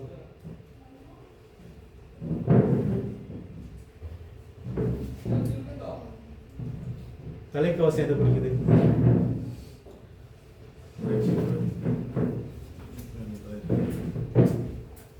ஹெல்மெட்டு. ஞானஸ்தானம் எடுக்கிறது. ஓகே, ஞானஸ்நானம். ரட்சிப்பின் அடையாளம். இங்கே வந்து நீங்கள் வேற ஒன்றும் இல்லை, ஏசு தான் தலை அப்படின்னு பேச ஆரம்பிச்சோம், அவ்வளோதான். நான் வந்து எனக்கு தலை ஏசு தான். எனக்கு ஒரு இதெல்லாம் நாங்கள் இடையில எங்கேயும் ஒரு வீட்டுக்கு போயிருந்தோம். அப்போ அந்த வீட்டில் ஒரு பையன் இருக்கிறான், அவங்க அம்மா இருக்கிறாங்க, அப்பா வெளிநாட்டில் இருக்காரு. பையனை கூப்பிட்டு எங்கள் வீட்டுக்கு வர்றியா? எங்கள் அம்மாட்ட கேட்டு போனேன். எங்கள் அம்மா என்ன சொன்னாலும் எனக்கு ஓகே அப்படின்றான். இதை மாதிரி ஒரு வாழ்க்கையை நமக்கு வாழ்றது தான் இயேசு தலை. ஒரு நமக்குள்ளே வரும்போது இயேசு பார்த்துக்குவார், இயேசு தான் முக்கியன்ற மாதிரி. இப்போ தலை இயேசு தான் அப்படின்ற மாதிரி. இப்போ எப்படி வந்து ஒரு குடும்பத்துக்கு வந்து கணவன் தலை, எதுனாலும் என் புருஷன் பார்த்துக்குவாருன்ற மாதிரி ஒரு மனைவி சொல்லுவாங்க, பார்த்துருக்கீங்களா? அது நேச்சுரலாக வர வேண்டியது. அந்த மாதிரி பார்க்கணும். என் வீட்டு விஷயத்தை அவர் பார்த்துக்குவாரு அப்படின்ற மாதிரி அந்த தலைக்கு விட்டு கொடுக்குற ஒரு இது வந்துகிட்டே இருக்கும் நமக்கு. நான் பார்த்துக்கிறேங்கும் போது தலை நம்ம உயர்த்துறோன்னு அர்த்தம். தலைக்கவசம். நீங்கள் வந்து பெண்களுக்கு முக்காடு எதை குறிக்குது அப்படின்றது அதான். தூதர்கள் நிமித்தம் ஸ்திரீகள் முக்காடிட்டுக்குள்ள கடவர்கள்னு ஒரு வசனம் வருது. அதில் புரியறது கொஞ்சம் கஷ்டமாக இருக்கும். அதோடைய அர்த்தம் என்ன அப்படிங்கும்போது, இப்போ புருஷன் சபையில் இருக்கிறாரு, மனைவி இருக்கிறார். புருஷனோட மனைவி வந்து சபைக்கு வந்து தன்னை உயர்த்துறார். புருஷன் தலைக்கு மேலே தன்னை உயர்த்தும் போது சாத்தான் பார்த்துட்டே இருக்காங்க. இவங்களுக்கு முக்காடு இல்லை, இவர்களோ நம்ம பிடிச்சிக்கலாம் அப்படின்ற மாதிரி. சாத்தானுக்கு வந்து ஒரு பெண் இடம் கொடுக்கணும். இதான் அந்த தலைக்கவசத்தோடைய முக்காடு போடுறதுடைய அர்த்தமே இதுதான். நீங்கள் வந்து மூடிக்கோங்க. இந்த மூடிக்கிறது அப்படின்னு நீங்கள் எதை குறிக்குது அப்படின்னா, எனக்கு மேலே ஒருத்தர் இருக்கிறாரு, என் புருஷன் இருக்கிறாரு அப்படின்ற மாதிரி ஒருத்தர் வந்து இருக்கும்போது, தன்னை வந்து புருஷனுக்கு கீழே ஆக்கும்போது அங்கே சாத்தான் கிடையாது. இதே மாதிரி ஆண்களுக்கு வந்து கிறிஸ்து தலையாக இருக்கிறாரு. வந்து நிறைய இடத்துல வந்து ஆண்களுக்கு பிரச்சனை என்ன அப்படின்னா, நான் தான் தலை, நான் தீர்மானிப்பேன் அப்படின்ற மாதிரி நமக்குள்ள ஒரு எண்ணம் வந்துகிட்டே இருக்கும். நிறைய நேரத்தில் வந்து நம்ம என்ன சொல்லணும் அப்படின்னா, இல்லை எனக்கு மேலே யார் இருக்கிறா, எனக்கு தலையாக இயேசு இருக்கிறாரு. இதுதான் ஆண்டவர் பண்ண ஒழுங்கு. இயேசு வந்து எப்போ பார்த்தாலும் எங்கள் அப்பான்னு சொல்லிகிட்டே இருப்பார். ஏன்னா எனக்கு தலை எங்கள் அப்பா, எங்கள் அப்பா சொல்லாமல் நான் இது செய்ய மாட்டேன், எங்கள் அப்பாட்டு ஒரு உத்தரவு வராமல் நான் இது செய்ய மாட்டேன்னு அப்படியே தலைக்கு கீழே வச்சுக்கிட்டே இருப்பார். இயேசு வந்து பிதாவை வந்து தலையாக வச்சுட்டு இருப்பார். நம்ம ஆண்கள் வந்து கிறிஸ்துவ தலையாக வச்சுக்கிட்டே இருக்கணும். பெண்கள் வந்து கணவனை தலைவனாக வச்சுட்டு இருக்கணும், தலையாக வச்சுக்கிட்டே இருக்கணும். இதுதான் ஆண்டவர் ஏற்படுத்தின ஒரு இது. ஆவிக்குரிய ராஜ்யத்தில் வந்து இந்த இதை மாற்றவே மாட்டார். இப்போ வந்து ஒரு ஆணை கொண்டு செய்ய வேண்டியது வந்து பெண் செய்யலாம். எங்கே ஆண் தோற்று போகிறானோ அங்கே செய்யலாம். ஆனால் ஆண் இருக்கும்போது ஆணை வச்சு ஆண்டவர் செய்ய நினைக்கும் போது ஒரு பெண் உயர்த்தினாங்க அப்படின்னாங்கன்னா சாத்தானுக்கு அங்கே இடம் கொடுக்குற மாதிரி. இந்த மாதிரி நிறைய அர்த்தங்கள்லாம் அடங்கியிருக்குன்னு பார்க்கணும். தலையை தான் பேச வந்தோம், ஹெல்மெட்டை பற்றி பேச வந்தோம், இருந்தாலும் இதுக்குள்ளே போயிட்டோம். கருத்து என்ன அப்படிங்கும்போது, இது இப்போ வந்து ஆணோ பெண்ணோ சரி, எனக்கு தலை இயேசு தான். எந்த முடிவு எடுத்தாலும் வந்து நம்ம அவரை சார்ந்து எடுக்கணும். இப்போ வந்து உடல் வந்து இயங்குறது வந்து எதன் அடிப்படையில்னா தலையின் அடிப்படையில் தான். தலையிலேருந்து ஒரு உத்தரவு வராமல் இந்த விரல் கூட அசையும். மூளையிலேருந்து ஒரு நரம்பு சொல்லணும், இந்த விரல் அசை அப்படின்னு சொல்லி சொன்னால் தான் அந்த விரல் அசை. இது ஆண்டுடைய படைப்பு. இதே மாதிரி நம்ம வந்து கிறிஸ்துவ தலையாக வச்சு செயல்படும். இந்த இடத்துல ஆண் பெண்ணுன்ற வித்தியாசம் கிடையாது. இந்த சர்வாயுத வர்க்கம்னு வரும்போது நீங்கள் வந்து இயேசுவை தலையாக வச்சுக்கிறீங்க. இயேசு சொல்லாமல் நான் நடக்க மாட்டேன், இயேசு சொல்லாமல் நான் செய்ய மாட்டேன், இயேசு கேட்டு தான் நான் செய்வேன், அவர் தான் எனக்கு தலை அப்படின்ற மாதிரி நீங்கள் உங்களை ஒப்பு கொடுக்கும்போது உங்கள் தலை சேஃப், நம்ம சேஃபு அப்படின்னு பார்க்குறோம். ஹெல்மெட்டு முதல்ல வந்து பெல்ட்டு. உண்மை, இயேசு தான் உண்மை, அவரை தவிர உண்மைன்னு வேறு எங்கேயும் நான் தேடி போக வேண்டிய அவசியம் எனக்கு இல்லை. ரெண்டாவது, இயேசு தான் எனக்கு நீதி. இயேசு எனக்காக சிலுவையில் செஞ்சு நீதி வஸ்திரத்தை எனக்கு கொடுத்திருக்கிறாரு. நான் நீதிமான் கிடையாது, அவர் நீதிமான். நீதிமான் கூட சேர்ந்தனால நான் நீதிமான். நீங்கள் இயேசு சொல்லிகிட்டே இருந்தீங்கன்னா சாத்தான் கடல். மூணாவது, செருப்பு. இயேசு வந்து என் அப்பா கூட சமாதானமாக்கிட்டாரு. நான் இப்போது கடவுளோட சமாதானம் இருக்கிறேன். யாரையும் சமாதானப்படுத்துறதுக்கு நான் இப்போது ரெடி. அது யாராக இருந்தாலும் அவங்கள வந்து ஆண்டவரோட சமாதானப்படுத்துறதுக்கு நான் ரெடின்ற ஒரு ஆயுதம் செருப்பு. நாலாவது கேடயம், விசுவாசமாகிய கேடயம். இப்போ சாத்தான் வந்து பல சந்தேகங்களை போடலாம், பல கவலைகளை போடலாம், பல பயங்களை போடலாம். ஆனால் ஆண்டவர் நம்ம கூட இருந்து அதை தடுக்க வைப்பார். அதுக்கும் வசனங்கள் ரொம்ப முக்கியம். ஆண்டவர் வாக்குத்தத்தங்கள் கொடுத்துருப்பாரு. வசனங்களை மறந்துட்டீங்க, வாக்குத்தத்தங்களை மறந்துட்டீங்கன்னா விசுவாசத்தில் வளர்றது ரொம்ப ரொம்ப கஷ்டம். விசுவாசமாகிய கேடயம். அஞ்சாவது தலைச்சீரா, ஹெல்மெட்டு. அது எது? இயேசு தான் தலை. எல்லாம் பார்த்தீங்கன்னா இயேசு தான் முக்கியமாக வருவார். இயேசு வந்து உறுத்தி கொடுக்குறோம், இயேசு வந்து மேலே போட்டுக்கிறோம். போட்டுக்கும் போது யாருக்கு இடம் இல்லை? சாத்தானுக்கு இடம் இல்லை. கடைசியாக போர்வால், ஆறாவது வந்து போர்வால். 5 தடுப்பு ஆயுதங்கள். ஒன்று மட்டும் கடவுளை வார்த்தையாகிய ஆவிக்குரிய பட்டயம். எப்படி இருக்குது அது? ஆவிக்குரிய பட்டயமாகிய வேத தேவவசனம். அதை எப்படி பயன்படுத்துறது? இப்போ சாத்தா வந்து இயேசு சோதிக்கும் போதெல்லாம் பார்த்தீங்கன்னா பட்டயமாக பயன்படுத்தினே வசனம் தான். இப்போ நமக்கு வந்து பெருசாலாம் சாத்தானோட சண்டை போடுறதுக்கு இப்போல்லாம் சொல்கிறாங்க நிறைய பேர். நான் 2 வாரம் ஃபாஸ்டிங், 3 வாரம் ஃபாஸ்டிங், இல்லை பெரிய ஒரு வரம் பெற்ற ஊழியக்காரர் வந்தால் தான் இந்த பேய் கூட போராடி ஜெயிக்க முடியும் அப்படின்னு நிறைய போகிறாங்க. ஏன்னா வசனம் இல்லாமல் நீங்கள் எத்தனை பெரிய ஊழியக்காரர் வரம் பெற்றார் வந்தாலும் சரி, எத்தனை ஃபாஸ்டிங் இருந்தாலும் சரி, உங்கள் வாயிலேருந்து ஒரு வசனம் வரலன்னா யாரை வரட்ட முடியாது? சாத்தானை வரட்ட முடியாது. உங்கள் வாயிலேருந்து வசனம் வரணும், வசனத்தை வர வைக்கணும். ஊழியக்காரங்க நமக்கு விசுவாசி வாயிலேருந்து வசனங்களை வர வைக்கணும். இயேசு வந்து 3 இடத்துலையுமே வசனத்தை தான் சொல்லி ஜெயிச்சாரு. நீங்கள் வசனத்தை சொல்லிட்டீங்கன்னா போயிட்டே இருப்போம். உதாரணத்துக்கு ஏதாவது உதாரணத்துக்கு சொல்ல முடியுமா? எந்த வசனங்களை சொல்லி நீங்கள் ஜெயம் எடுத்தீங்க சாத்தானை? போர்வால் மாதிரி எதாவது பயன்படுத்துனீங்களா? கஷ்டம்லாம் வரும்போது நமக்கு பூமியும் நிறைவு கர்த்தருடையது, கர்த்தரான பாதை என்னுடையது, அதிகாரமாக சொல்றது, ஆணையிடுறது. அப்படி நடந்திருக்கா? நீங்கள் சொல்லி உங்களுக்கு வந்திருக்குதா? இதெல்லாம் நீங்கள் சாட்சிகளாக சொல்லலாம். வசனத்தை எப்படி நீங்கள் சாத்தா எப்படி வந்து நம்மகிட்ட வந்து நிற்கிறான், இது எல்லாமே இந்த 5ஐயும் பார்த்துட்டாலே போதும். அவன் வந்து நமக்குள்ளே எதையுமே தாக்க முடியாது. அவனுடைய தாக்குதல்கள் இது வராது. அதே மிஞ்சி வந்து நம்ம தாக்குறதுக்கு தான் இது. ஒருவேளை இதே மிஞ்சி உங்கள் மனசில் வந்து ஒரு போராட்டம் ஓடிக்கிட்டே இருக்கு அப்படின்னா வசனங்கள் நீங்கள் சொல்லிகிட்டே இருக்கணும். வியாதி இருந்துச்சுன்னா வியாதிக்கு வசனங்கள் இருக்குது. பொருளாதார பிரச்சனை இருந்துச்சுன்னா பொருளாதார பிரச்சனைகளுக்கு வசனங்கள் இருக்குது. அது மாதிரி உறவு பிரச்சனை இருந்துச்சுன்னா அதை சொல்கிறதுக்கு உங்களுக்கு வசனங்கள் இருக்குது. அது வந்து ஆண்டவர் கொடுப்பார். நீங்கள் ஒரு சங்கீதம் சர்ச்சில் வாசிக்கிறாங்கன்னா கவனிச்சிங்கன்னா இந்த சங்கீதத்துலேருந்து ஒரு வசனம் வரும். அல்லது பிரசங்கம் பண்ணுறாரு பாஸ்டரு, அந்த பிரசங்கத்தின் மூலம் வசனம் வரும். இல்லது தினசரி நீங்கள் ஒரு அதிகாரம் வாசிக்கிறீங்க, ஆண்டவர் வந்து பேசுகிறாருன்னு எப்படி புரியும்? ஒரு அதிகாரம் வாசிக்கிறீங்க, ஒரு அதிகாரம் கேட்குறீங்க, ஆண்டவர் நம்மகிட்ட பேசுகிறாருன்னு எப்படி புரிஞ்சுக்கிறது? அந்த வசனத்தை எப்படி புரிஞ்சுக்க? இதுதான் இப்போ வந்து 10 வசனம் 20 வசனம் வாசிக்கிறோம், அது 20 வசனம் கேட்குறோம். ஆனால் 20 வசனம் நம்மகிட்ட பேசாது. அதில் வந்து ஒரு வசனம் 2 வசனம் நம்மகிட்ட பேசும். இதுதான் அப்படின்றத எப்படி புரிஞ்சுக்கிறது? இதுதான் ரொம்ப முக்கியம். இந்த ஆவிக்குரிய தியானிக்கும் போது இந்த உள்ளம் கொழுந்து விட்டு எரியும். 20 வசனம் கேட்பீங்க, 20 வசனத்தில் வந்து ஒரு வசனத்தை கேட்கும்போது மட்டும் மனசில் ஏதோ ஒரு நெருப்பு வர மாதிரி இருக்கும். உள்ளத்தில் வந்து ஒரு சின்ன ஒரு வெளிச்சம் வர மாதிரி இருக்கும், ஆறுதலாக இருக்கும், ஒரு வெளிச்சம் கிடைக்கிற மாதிரி இருக்கும், ஒரு இருள் நீங்கிற மாதிரி இருக்கும். இதுதான் ஆவியானவர் வந்து பேசுகிற காரியம். ஸோ இந்த வசனத்தை நீங்கள் குறித்து வச்சுக்கிட்டே இருக்கணும். இந்த ஆவிக்குரிய பட்டயை வந்து நீங்கள் உங்கள் கையில் சும்மா வந்து யாரும் கொடுக்க மாட்டாங்க. இந்த பட்டயத்தை வந்து நீங்கள் வந்து ஏற்கனவே ரெடி பண்ணி வச்சுக்கிட்டே இருக்கணும். அந்த நேரத்தில் ஆண்டவர் வசனம் கொடுத்துருப்பாரு. ஒரு மாதம் கழித்து ஒரு சோதனை வரும்போது இந்த வசனத்தை நீங்கள் பட்டயமாக பயன்படுத்தும் போது வெற்றி கிடைக்கும். போராட்டம் வருது, நீங்கள் ஜெபம் பண்ணுறீங்க, ஜெபம் பண்ணிட்டு ஒரு பைபிளை வாசிக்கிறீங்க, வாசிக்கும் போது ஒரு வசனம் கிடைக்கும், அப்போக்கும் கிடைக்கும். ஆனால் பொதுவாக பார்த்தீங்க அப்படின்னா நீதிமொழிகள் 1ஆம் அதிகாரம் வாசிங்கன்னா ஞானம் கூப்பிடுது, தெருவிலேருந்து வீதியிலேருந்து கூப்பிடுது, வா வா நான் உனக்கு புத்தி சொல்கிறேன்னு சொல்லி கூப்பிடுது. ஆனால் என்ன செய்யலை, நம்ம இந்த ஞானத்தை சேர்த்து வைக்கணும். நம்ம வந்து வாரம் பிரசங்கம் கேட்குறோம், டெய்லி பிரசங்கம் கேட்குறோம், டெய்லி வசனம் வாசிக்கிறோம், அப்போல்லாம் கவனம் செலுத்துறது கிடையாது. இந்த கொழுந்து விட்டு எரிய பண்ணுகிற வசனத்தை நம்ம இங்கே நீங்கள் குறித்து வச்சிங்கனாலே போதும். அதான் ஞானம். அதுதான் உங்களுக்கு வந்து எங்கே தேவைப்படுதோ அங்கே நீங்கள் ஈஸியாக பயன்படுத்தலாம்.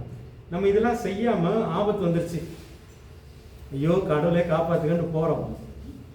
சில நேரம் வசனம் கிடைக்கும், சில நேரம் கிடைக்காது. இந்த நீதிமொழிகள் 31 அதிகாரத்தில் கடைசி வாசித்தீங்கன்னா அதான் சொல்லுவோம், நான் கூப்பிடும் போதில் நீ செவி கொடுக்கல, நீ கூப்பிடும்போது நான் மட்டும் உனக்கு செவி கொடுப்பேனா அப்படின்னு இந்த ஞானம் வந்து பேசுகிறாங்க. இந்த மாதிரி வேத வசனன்றது ஞானம், ஒரு பக்கம் பட்டயம். இப்போ வந்து நீங்கள் ஞானத்தை சேர்த்துக்கிட்டே இருக்கீங்க அப்படின்னா உங்களுக்கு எவ்வளோ பெரிய பிரச்சனை வந்தாலும் ஏதோ ஒரு வசனம் வந்து உங்களுக்கு வந்து பட்டயமாக நிற்கும். அதை எடுத்து பேசுனீங்கன்னா முடிச்சுக்காது. ஆனால் இந்த சேர்க்குற பழக்கம் இல்லாதவங்களுக்கு ஆபத்துலையாவது நீங்கள் போய் தேடி அந்த ஞானத்தை பெற்றுக்கொண்டு அந்த ஞானத்தை பயன்படுத்தும் போது அந்த விடுவிப்பார். சில நேரம் கிடைக்காமலும் போகும், ஒரு சில நேரங்களில் வசனங்கள் கிடைக்காம போயிடலாம். அதனால தான் நம்ம யாரை தேடி போகிறோம்? வரம்பெற்ற ஊழியக்காரங்க, பாஸ்டர் தேடி போகிறோம். ஒவ்வொரு விசுவாசியும் பாஸ்டர் சார்ந்து இருக்கலாம், 1 வருஷம் 2 வருஷம் ஜெபம் இருக்கலாம். ஆனால் 3ஆம் வருஷத்தில் என்ன ஆகணும்? இந்த பழக்கம் வரணும். இந்த பழக்கம் வந்து அவங்களே நிற்கணும், அவங்களுக்கு வர பிரச்சனைகள் அவங்களே சந்திக்கிற மாதிரி இருக்கணும். 10 வருஷம் கழித்து நீங்கள் பாஸ்டரை தேடுறீங்க, 20 வருஷம் கழித்து வரம்பெற்ற ஊழியரை நீங்கள் தேடி போகிறீங்க அப்படின்னா என்ன அர்த்தம்? இந்த பயிற்சி இல்லை, இந்த யுத்த பயிற்சி, இந்த சர்வாயுத வர்க்கத்தை போட்டு யுத்தம் பண்ணி பழக்கலை. அதனால நம்ம திரும்ப யாராவது சார்ந்திருக்கோம், கலக்கம் வந்துடும், பயம் வந்துடும். ஸோ ரொம்ப ரொம்ப முக்கியம்னு சொல்லி பார்த்தோம். மொத்தம் 6. திரும்ப ஒரு தடவை சொல்லலாமா? இயேசு சொன்னதான் உண்மை, இயேசு பேசினதான் உண்மை. அது என்னது? பெல்ட். இயேசு செஞ்சதான் நீதி, இயேசு தான் நீதிமான், அவர் கூட நான் சேர்ந்தனால நான் நீதிமான். மார்க் வருஷம் 3வது, இயேசு வந்து அப்பா கூட என்னை சமாதானமாக்கிட்டாரு, நான் யாரையும் சமாதானமாக்க நான் ரெடி. அது உங்களுடைய சமாதானத்தின் காலணி. 4வது, சத்துரு போடுற எந்த சந்தேகமாக இருந்தாலும் எந்த அவிசுவாசமாக இருந்தாலும் என்னால் தடுக்க முடியும், விசுவாசம் என்னும் கிடையாது. 5வது, இயேசு எனக்கு தலையாக இருக்கிறார், என்ன பிரச்சனை வந்தாலும் அவர் பார்த்துப்பார். தலை கையில் பிடிச்சி நான் அவருடைய அவயம், அவருடைய உடம்பு அவர் பார்த்துக்க வேண்டிய அவருடைய கடமை.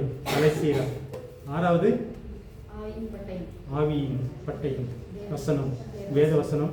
இது நீங்கள் அப்பப்போ சேர்த்து வச்சுட்டே இருந்தீங்கன்னா உங்களுக்கு நல்லாயிருக்கும். வசனங்கள் நீங்கள் மனசில் சேர்த்துக்கிட்டே இருக்கும்போது, என் டைரியெல்லாம் பார்த்தீங்கன்னா வசனங்கள் இருந்துகிட்டே இருக்கும். டெய்லி ஒரு வசனம் வந்துடும் எப்படியாவது.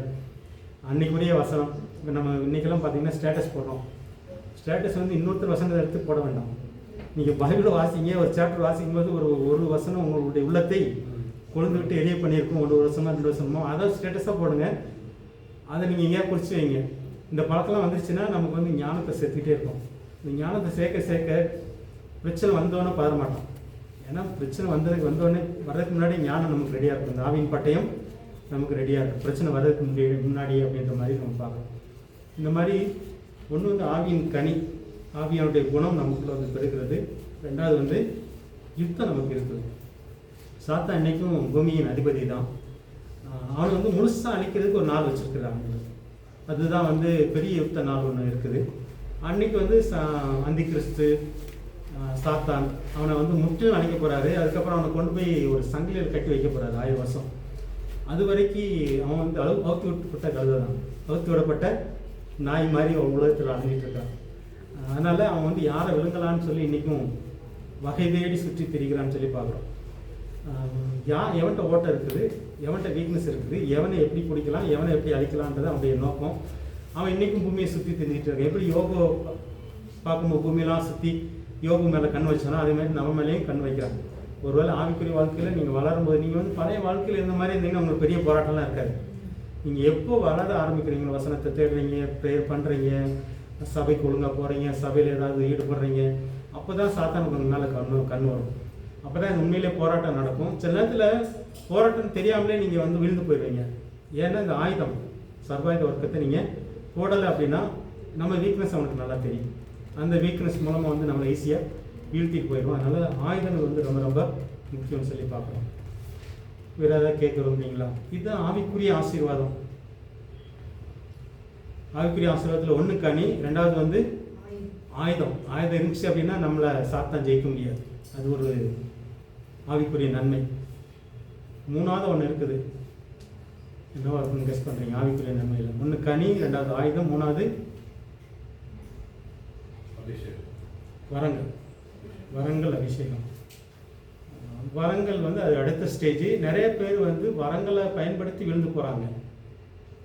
வரங்கள்னால விழுந்தவங்க நிறையா இருக்கிறாங்க. ஆனால் கனியும் வரமும் சேர்ந்து போச்சு அப்படின்னா, அது கனி, வரம், ஆயுதம் 3 பேலன்ஸாக போச்சுன்னா சூப்பராக இருக்கலாம். நம்முடைய ஆவிக்குரிய வாழ்க்கை ரொம்ப ரொம்ப சூப்பராக இருக்கும். இந்த 3மே பேலன்ஸ் பண்ணணும். ஒரு பக்கம் கனி வளர்ந்துகிட்டே இருக்கணும், இன்னொரு பக்கம் ஆயுதத்தில் எங்கேயும் வீக்னஸ் இல்லாமல் இருக்கணும், 3வது வரங்களும் நமக்குள்ளே செயல்படணும். நிறைய பேர் வந்து வரத்தை கண்டுக்கிறது கிடையாது. ஒரு குரூப் வரத்தை பெருசாக பேசி மிஸ்யூஸ் பண்ணுறவங்க இருக்கிறாங்க. என்னென்ன வரங்கள் இருக்குது? உங்களுக்கு யாருக்காவது வரங்களை பற்றி நம்ம பேசி நம்ம அடுத்த பாடத்துக்கு போகலான்னு நினைக்கிறேன். வரங்கள், அபிஷேகம்.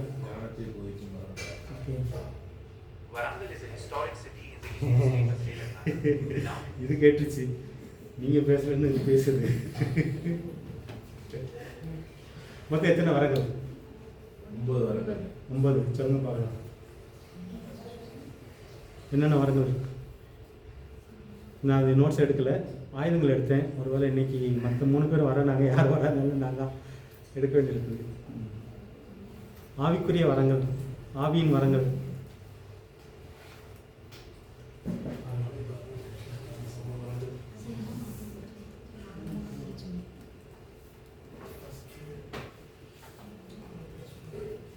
வரங்கள் ஒரு பக்கம் இருக்குது, ஊழியங்கள்னு ஒரு பக்கம் இருக்கும். இது ரெண்டும் கொஞ்சம் குழப்பம்.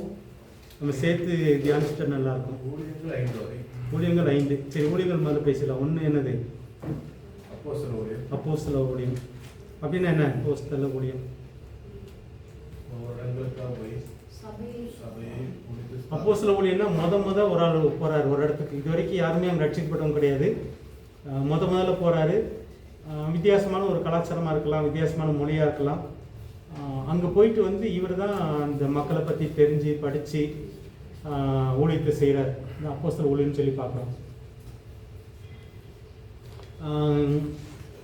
ஒருவேளை தெரிஞ்ச கலாச்சாரத்தில் இப்போ வந்து பேதுரு வந்து ஒரு அப்போஸ்தலர். யாருக்கு அப்போஸ்தலர்? யூதர்களுக்கு அப்போஸ்தலர் பேதுரு. நமக்கு அப்போஸ்தலர் யாரு? இயேசு எல்லாருக்குமே அவர் வந்து மனுக்குலத்துக்கே அப்போஸ்தலர். அவர் நம்ம அதுக்குள்ள தான் பிரிக்கிறோம். புறஜாதிகளுக்கு பவுல், ஓகே. பேதுரு வந்து இப்போ பவுல் வந்து புறஜாதிகள் பொதுவாக போடலாம். புறஜாதிகள் மற்ற யூதர் அல்லாதவர்கள்.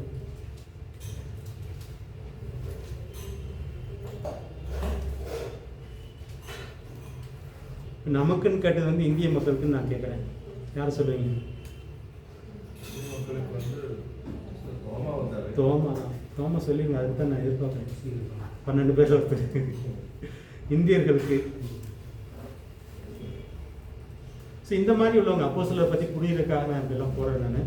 ஸோ இந்த மாதிரி உள்ளவங்க வந்து அப்போஸ்தலர்னு சொல்கிறோம். அப்போஸ்தலர் ஊழியம் வந்து இவங்க ஒரு புதுசாக ஒரு இடத்துக்கு போவாங்க, புதுசாக ஒரு ஊழியத்தை துவங்குவாங்க, அங்கேயே செட்டில் ஆக மாட்டாங்க, வேறு வேறு இடங்களுக்கு போயிட்டே இருப்பாங்க. இப்போ பவுல் ஒரு இடத்துக்கு போகிறாரு, கொரிந்தி சபைக்கு கொரிந்தி நாட்டுக்கு போகிறாரு, அங்கே கொரிந்தி சபையை உருவாக்குறாரு. அப்புறம் எபேஸுக்கு போகிறாரு, அங்கே சபையை உருவாக்குறாரு. அப்புறம் பிலிப்பிக்கு போகிறாரு, அங்கே சபையை உருவாக்குறாரு. பேதுருவபுரத்தில் ஒரே இடம் தான், யூதர்கள் தான். சிலையில் ஆரம்பித்தாங்க, அப்புறம் அவங்க வேறு இடங்களுக்குலாம் பரவச்சுன்னு பார்த்துக்கோங்களேன். இந்த மாதிரி அப்போஸ்தலர் வந்து செட்டில் ஆக மாட்டாங்க ஒரே இடத்துல. அவங்க வந்து மற்ற இடங்களுக்கு போயிட்டே இருப்பாங்க. அது அப்போஸ்தலர் ஊழியம்னு சொல்லி பார்க்குறோம். ரெண்டாவது ஊழியம் சுவிசேஷகர். தீர்க்கதரிசனம் ரெண்டாவது. ரெண்டாவது தீர்க்கதரிசனம். அந்த வசனம் சொல்லியிருங்க, வசனத்துன்னு பார்க்கலாம். அப்போஸ்தலர், தீர்க்கதரிசனம், சுவிசேஷம்,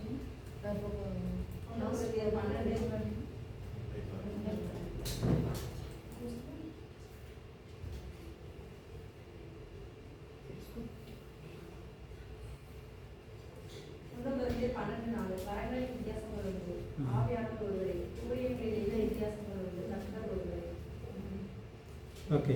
கிரியைகளிலும் வித்தியாசங்கள் உண்டு. எல்லோருக்குள்ளும் எல்லாவற்றையும் நடத்துகிற தேவன் ஒருவரே.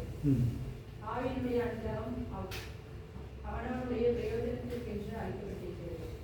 எப்படி எனில் ஒருவனுக்கு ஆவியினாலே ஞானஸ்நானம் போதிக்கும் வசனமும் ஞானத்தை போதிக்கும் வசனமும், வேறொருவனுக்கு அந்த ஆவியிலே அறிவை உணர்த்தும் வசனமும், வேறொருவனுக்கு அந்த ஆவியினாலே விசுவாசமும், வேறொருவனுக்கு அந்த ஆவியை குணமாக்கும் வரங்கள், வேறொருவனுக்கு அற்புதங்களை செய்து கற்பியும், வேறொருவனுக்கு தீர்க்க தரிசனம் உரைத்தலும், வேறொருவனுக்கு ஆவிகளை பகுத்தலும், வேறொருவனுக்கு பற்பல பாஷைகளை பேசுதலும், வேறொருவனுக்கு பாஷைகளை வியாக்கியானம் பண்ணுதலும் அளிக்கப்படுகிறது. ஓகே. இதில் இந்த லிஸ்ட் நீங்கள் இது வேறு லிஸ்ட்டு, இன்னொரு லிஸ்ட் இருக்கு பாருங்கள், இந்த ஊழிய லிஸ்ட்டு. அடுத்து தீர்க்கதரிசனம், மூணாவது இல்லை, இந்த லிஸ்ட்டை முடிச்சிடறேன் நான். ஞானம், அறிவு, விசுவாசம், குணமாக்கும் வரம், அற்புதம், தீர்க்க தரிசனம். வேறு என்ன இருக்குது இதில்? தீர்க்கதரிசனம் குணமாக்கும் வரம், குணமாக்கு ஞானம். முதல்ல வந்து ஞானம், ஞானம், அப்புறம் அறிவு, ஆவிகளை பகுத்தறிதல், குணமாக்குதல், அற்புதங்கள் செய்தல், இல்லை வரிசையா ஞானம், அறிவு, விசுவாசம், குணமாக்கும் வரம், அற்புதங்கள் செய்தல், தீர்க்க தரிசனம், ஆவிகளை பகுத்தறிதல், ஆவிகளை பகுத்தறிதல். அப்புறம் பற்பல பாஷைகள், அனிமர், வியாக்கியானம் பண்ணுதல்.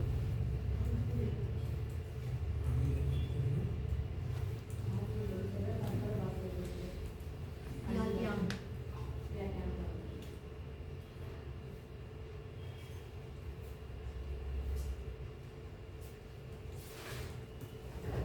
இதில் எத்தனை இருக்கு? இந்த லிஸ்ட்டு தான் 9 சொல்கிறீங்கல்ல. ஸோ இது வந்து ஆவிக்குரிய வரங்கள்னு சொல்லி பார்க்குறோம்ல, இதுதான் அந்த ஆவிக்குரிய வரங்கள் உள்ள லிஸ்ட்டு.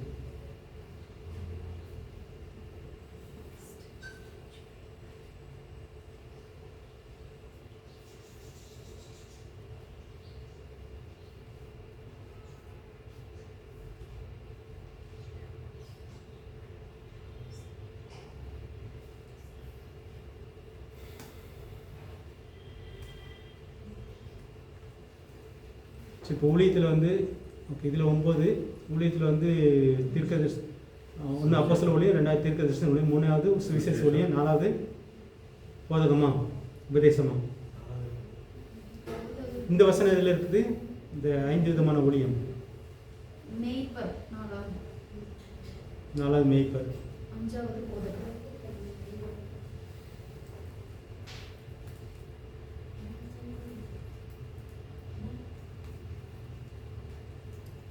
கொட்டாங்க.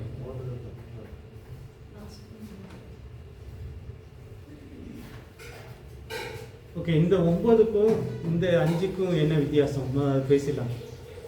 ஒன்று ஆவியின் கனி, ஆண்டோடைய குணம் நமக்குள்ள வரணும். ரெண்டாவது வந்து ஆவியின் ஆயுதங்கள், ஆவிக்குரிய ஆயுதங்கள், அதை நம்ம எப்பவும் போட்டு தான் யுத்தம் பண்ணணும். மூணாவது வந்து ஆவிக்குரிய வரங்கள், இதுவும் நான் ஆசீர்வாதம் சொல்லி பார்க்குறோம். இதில் வந்து ஒரு 9 லிஸ்ட் ஒன்று இருக்குது, அப்புறம் 5 லிஸ்ட் ஒன்று வருது. இது ரெண்டுக்கு என்ன வித்தியாசம்? அந்த 9 வரது வந்து கிஃப்ட், நம்மளா நாடுகள் சொல்லியிருக்காரு. ஓகே, ஊழியம்ன்றது வந்து அது அவர் அழைப்பு, ஆண்டவர் அவர்களை அழைக்கிற விதம். ஓகே.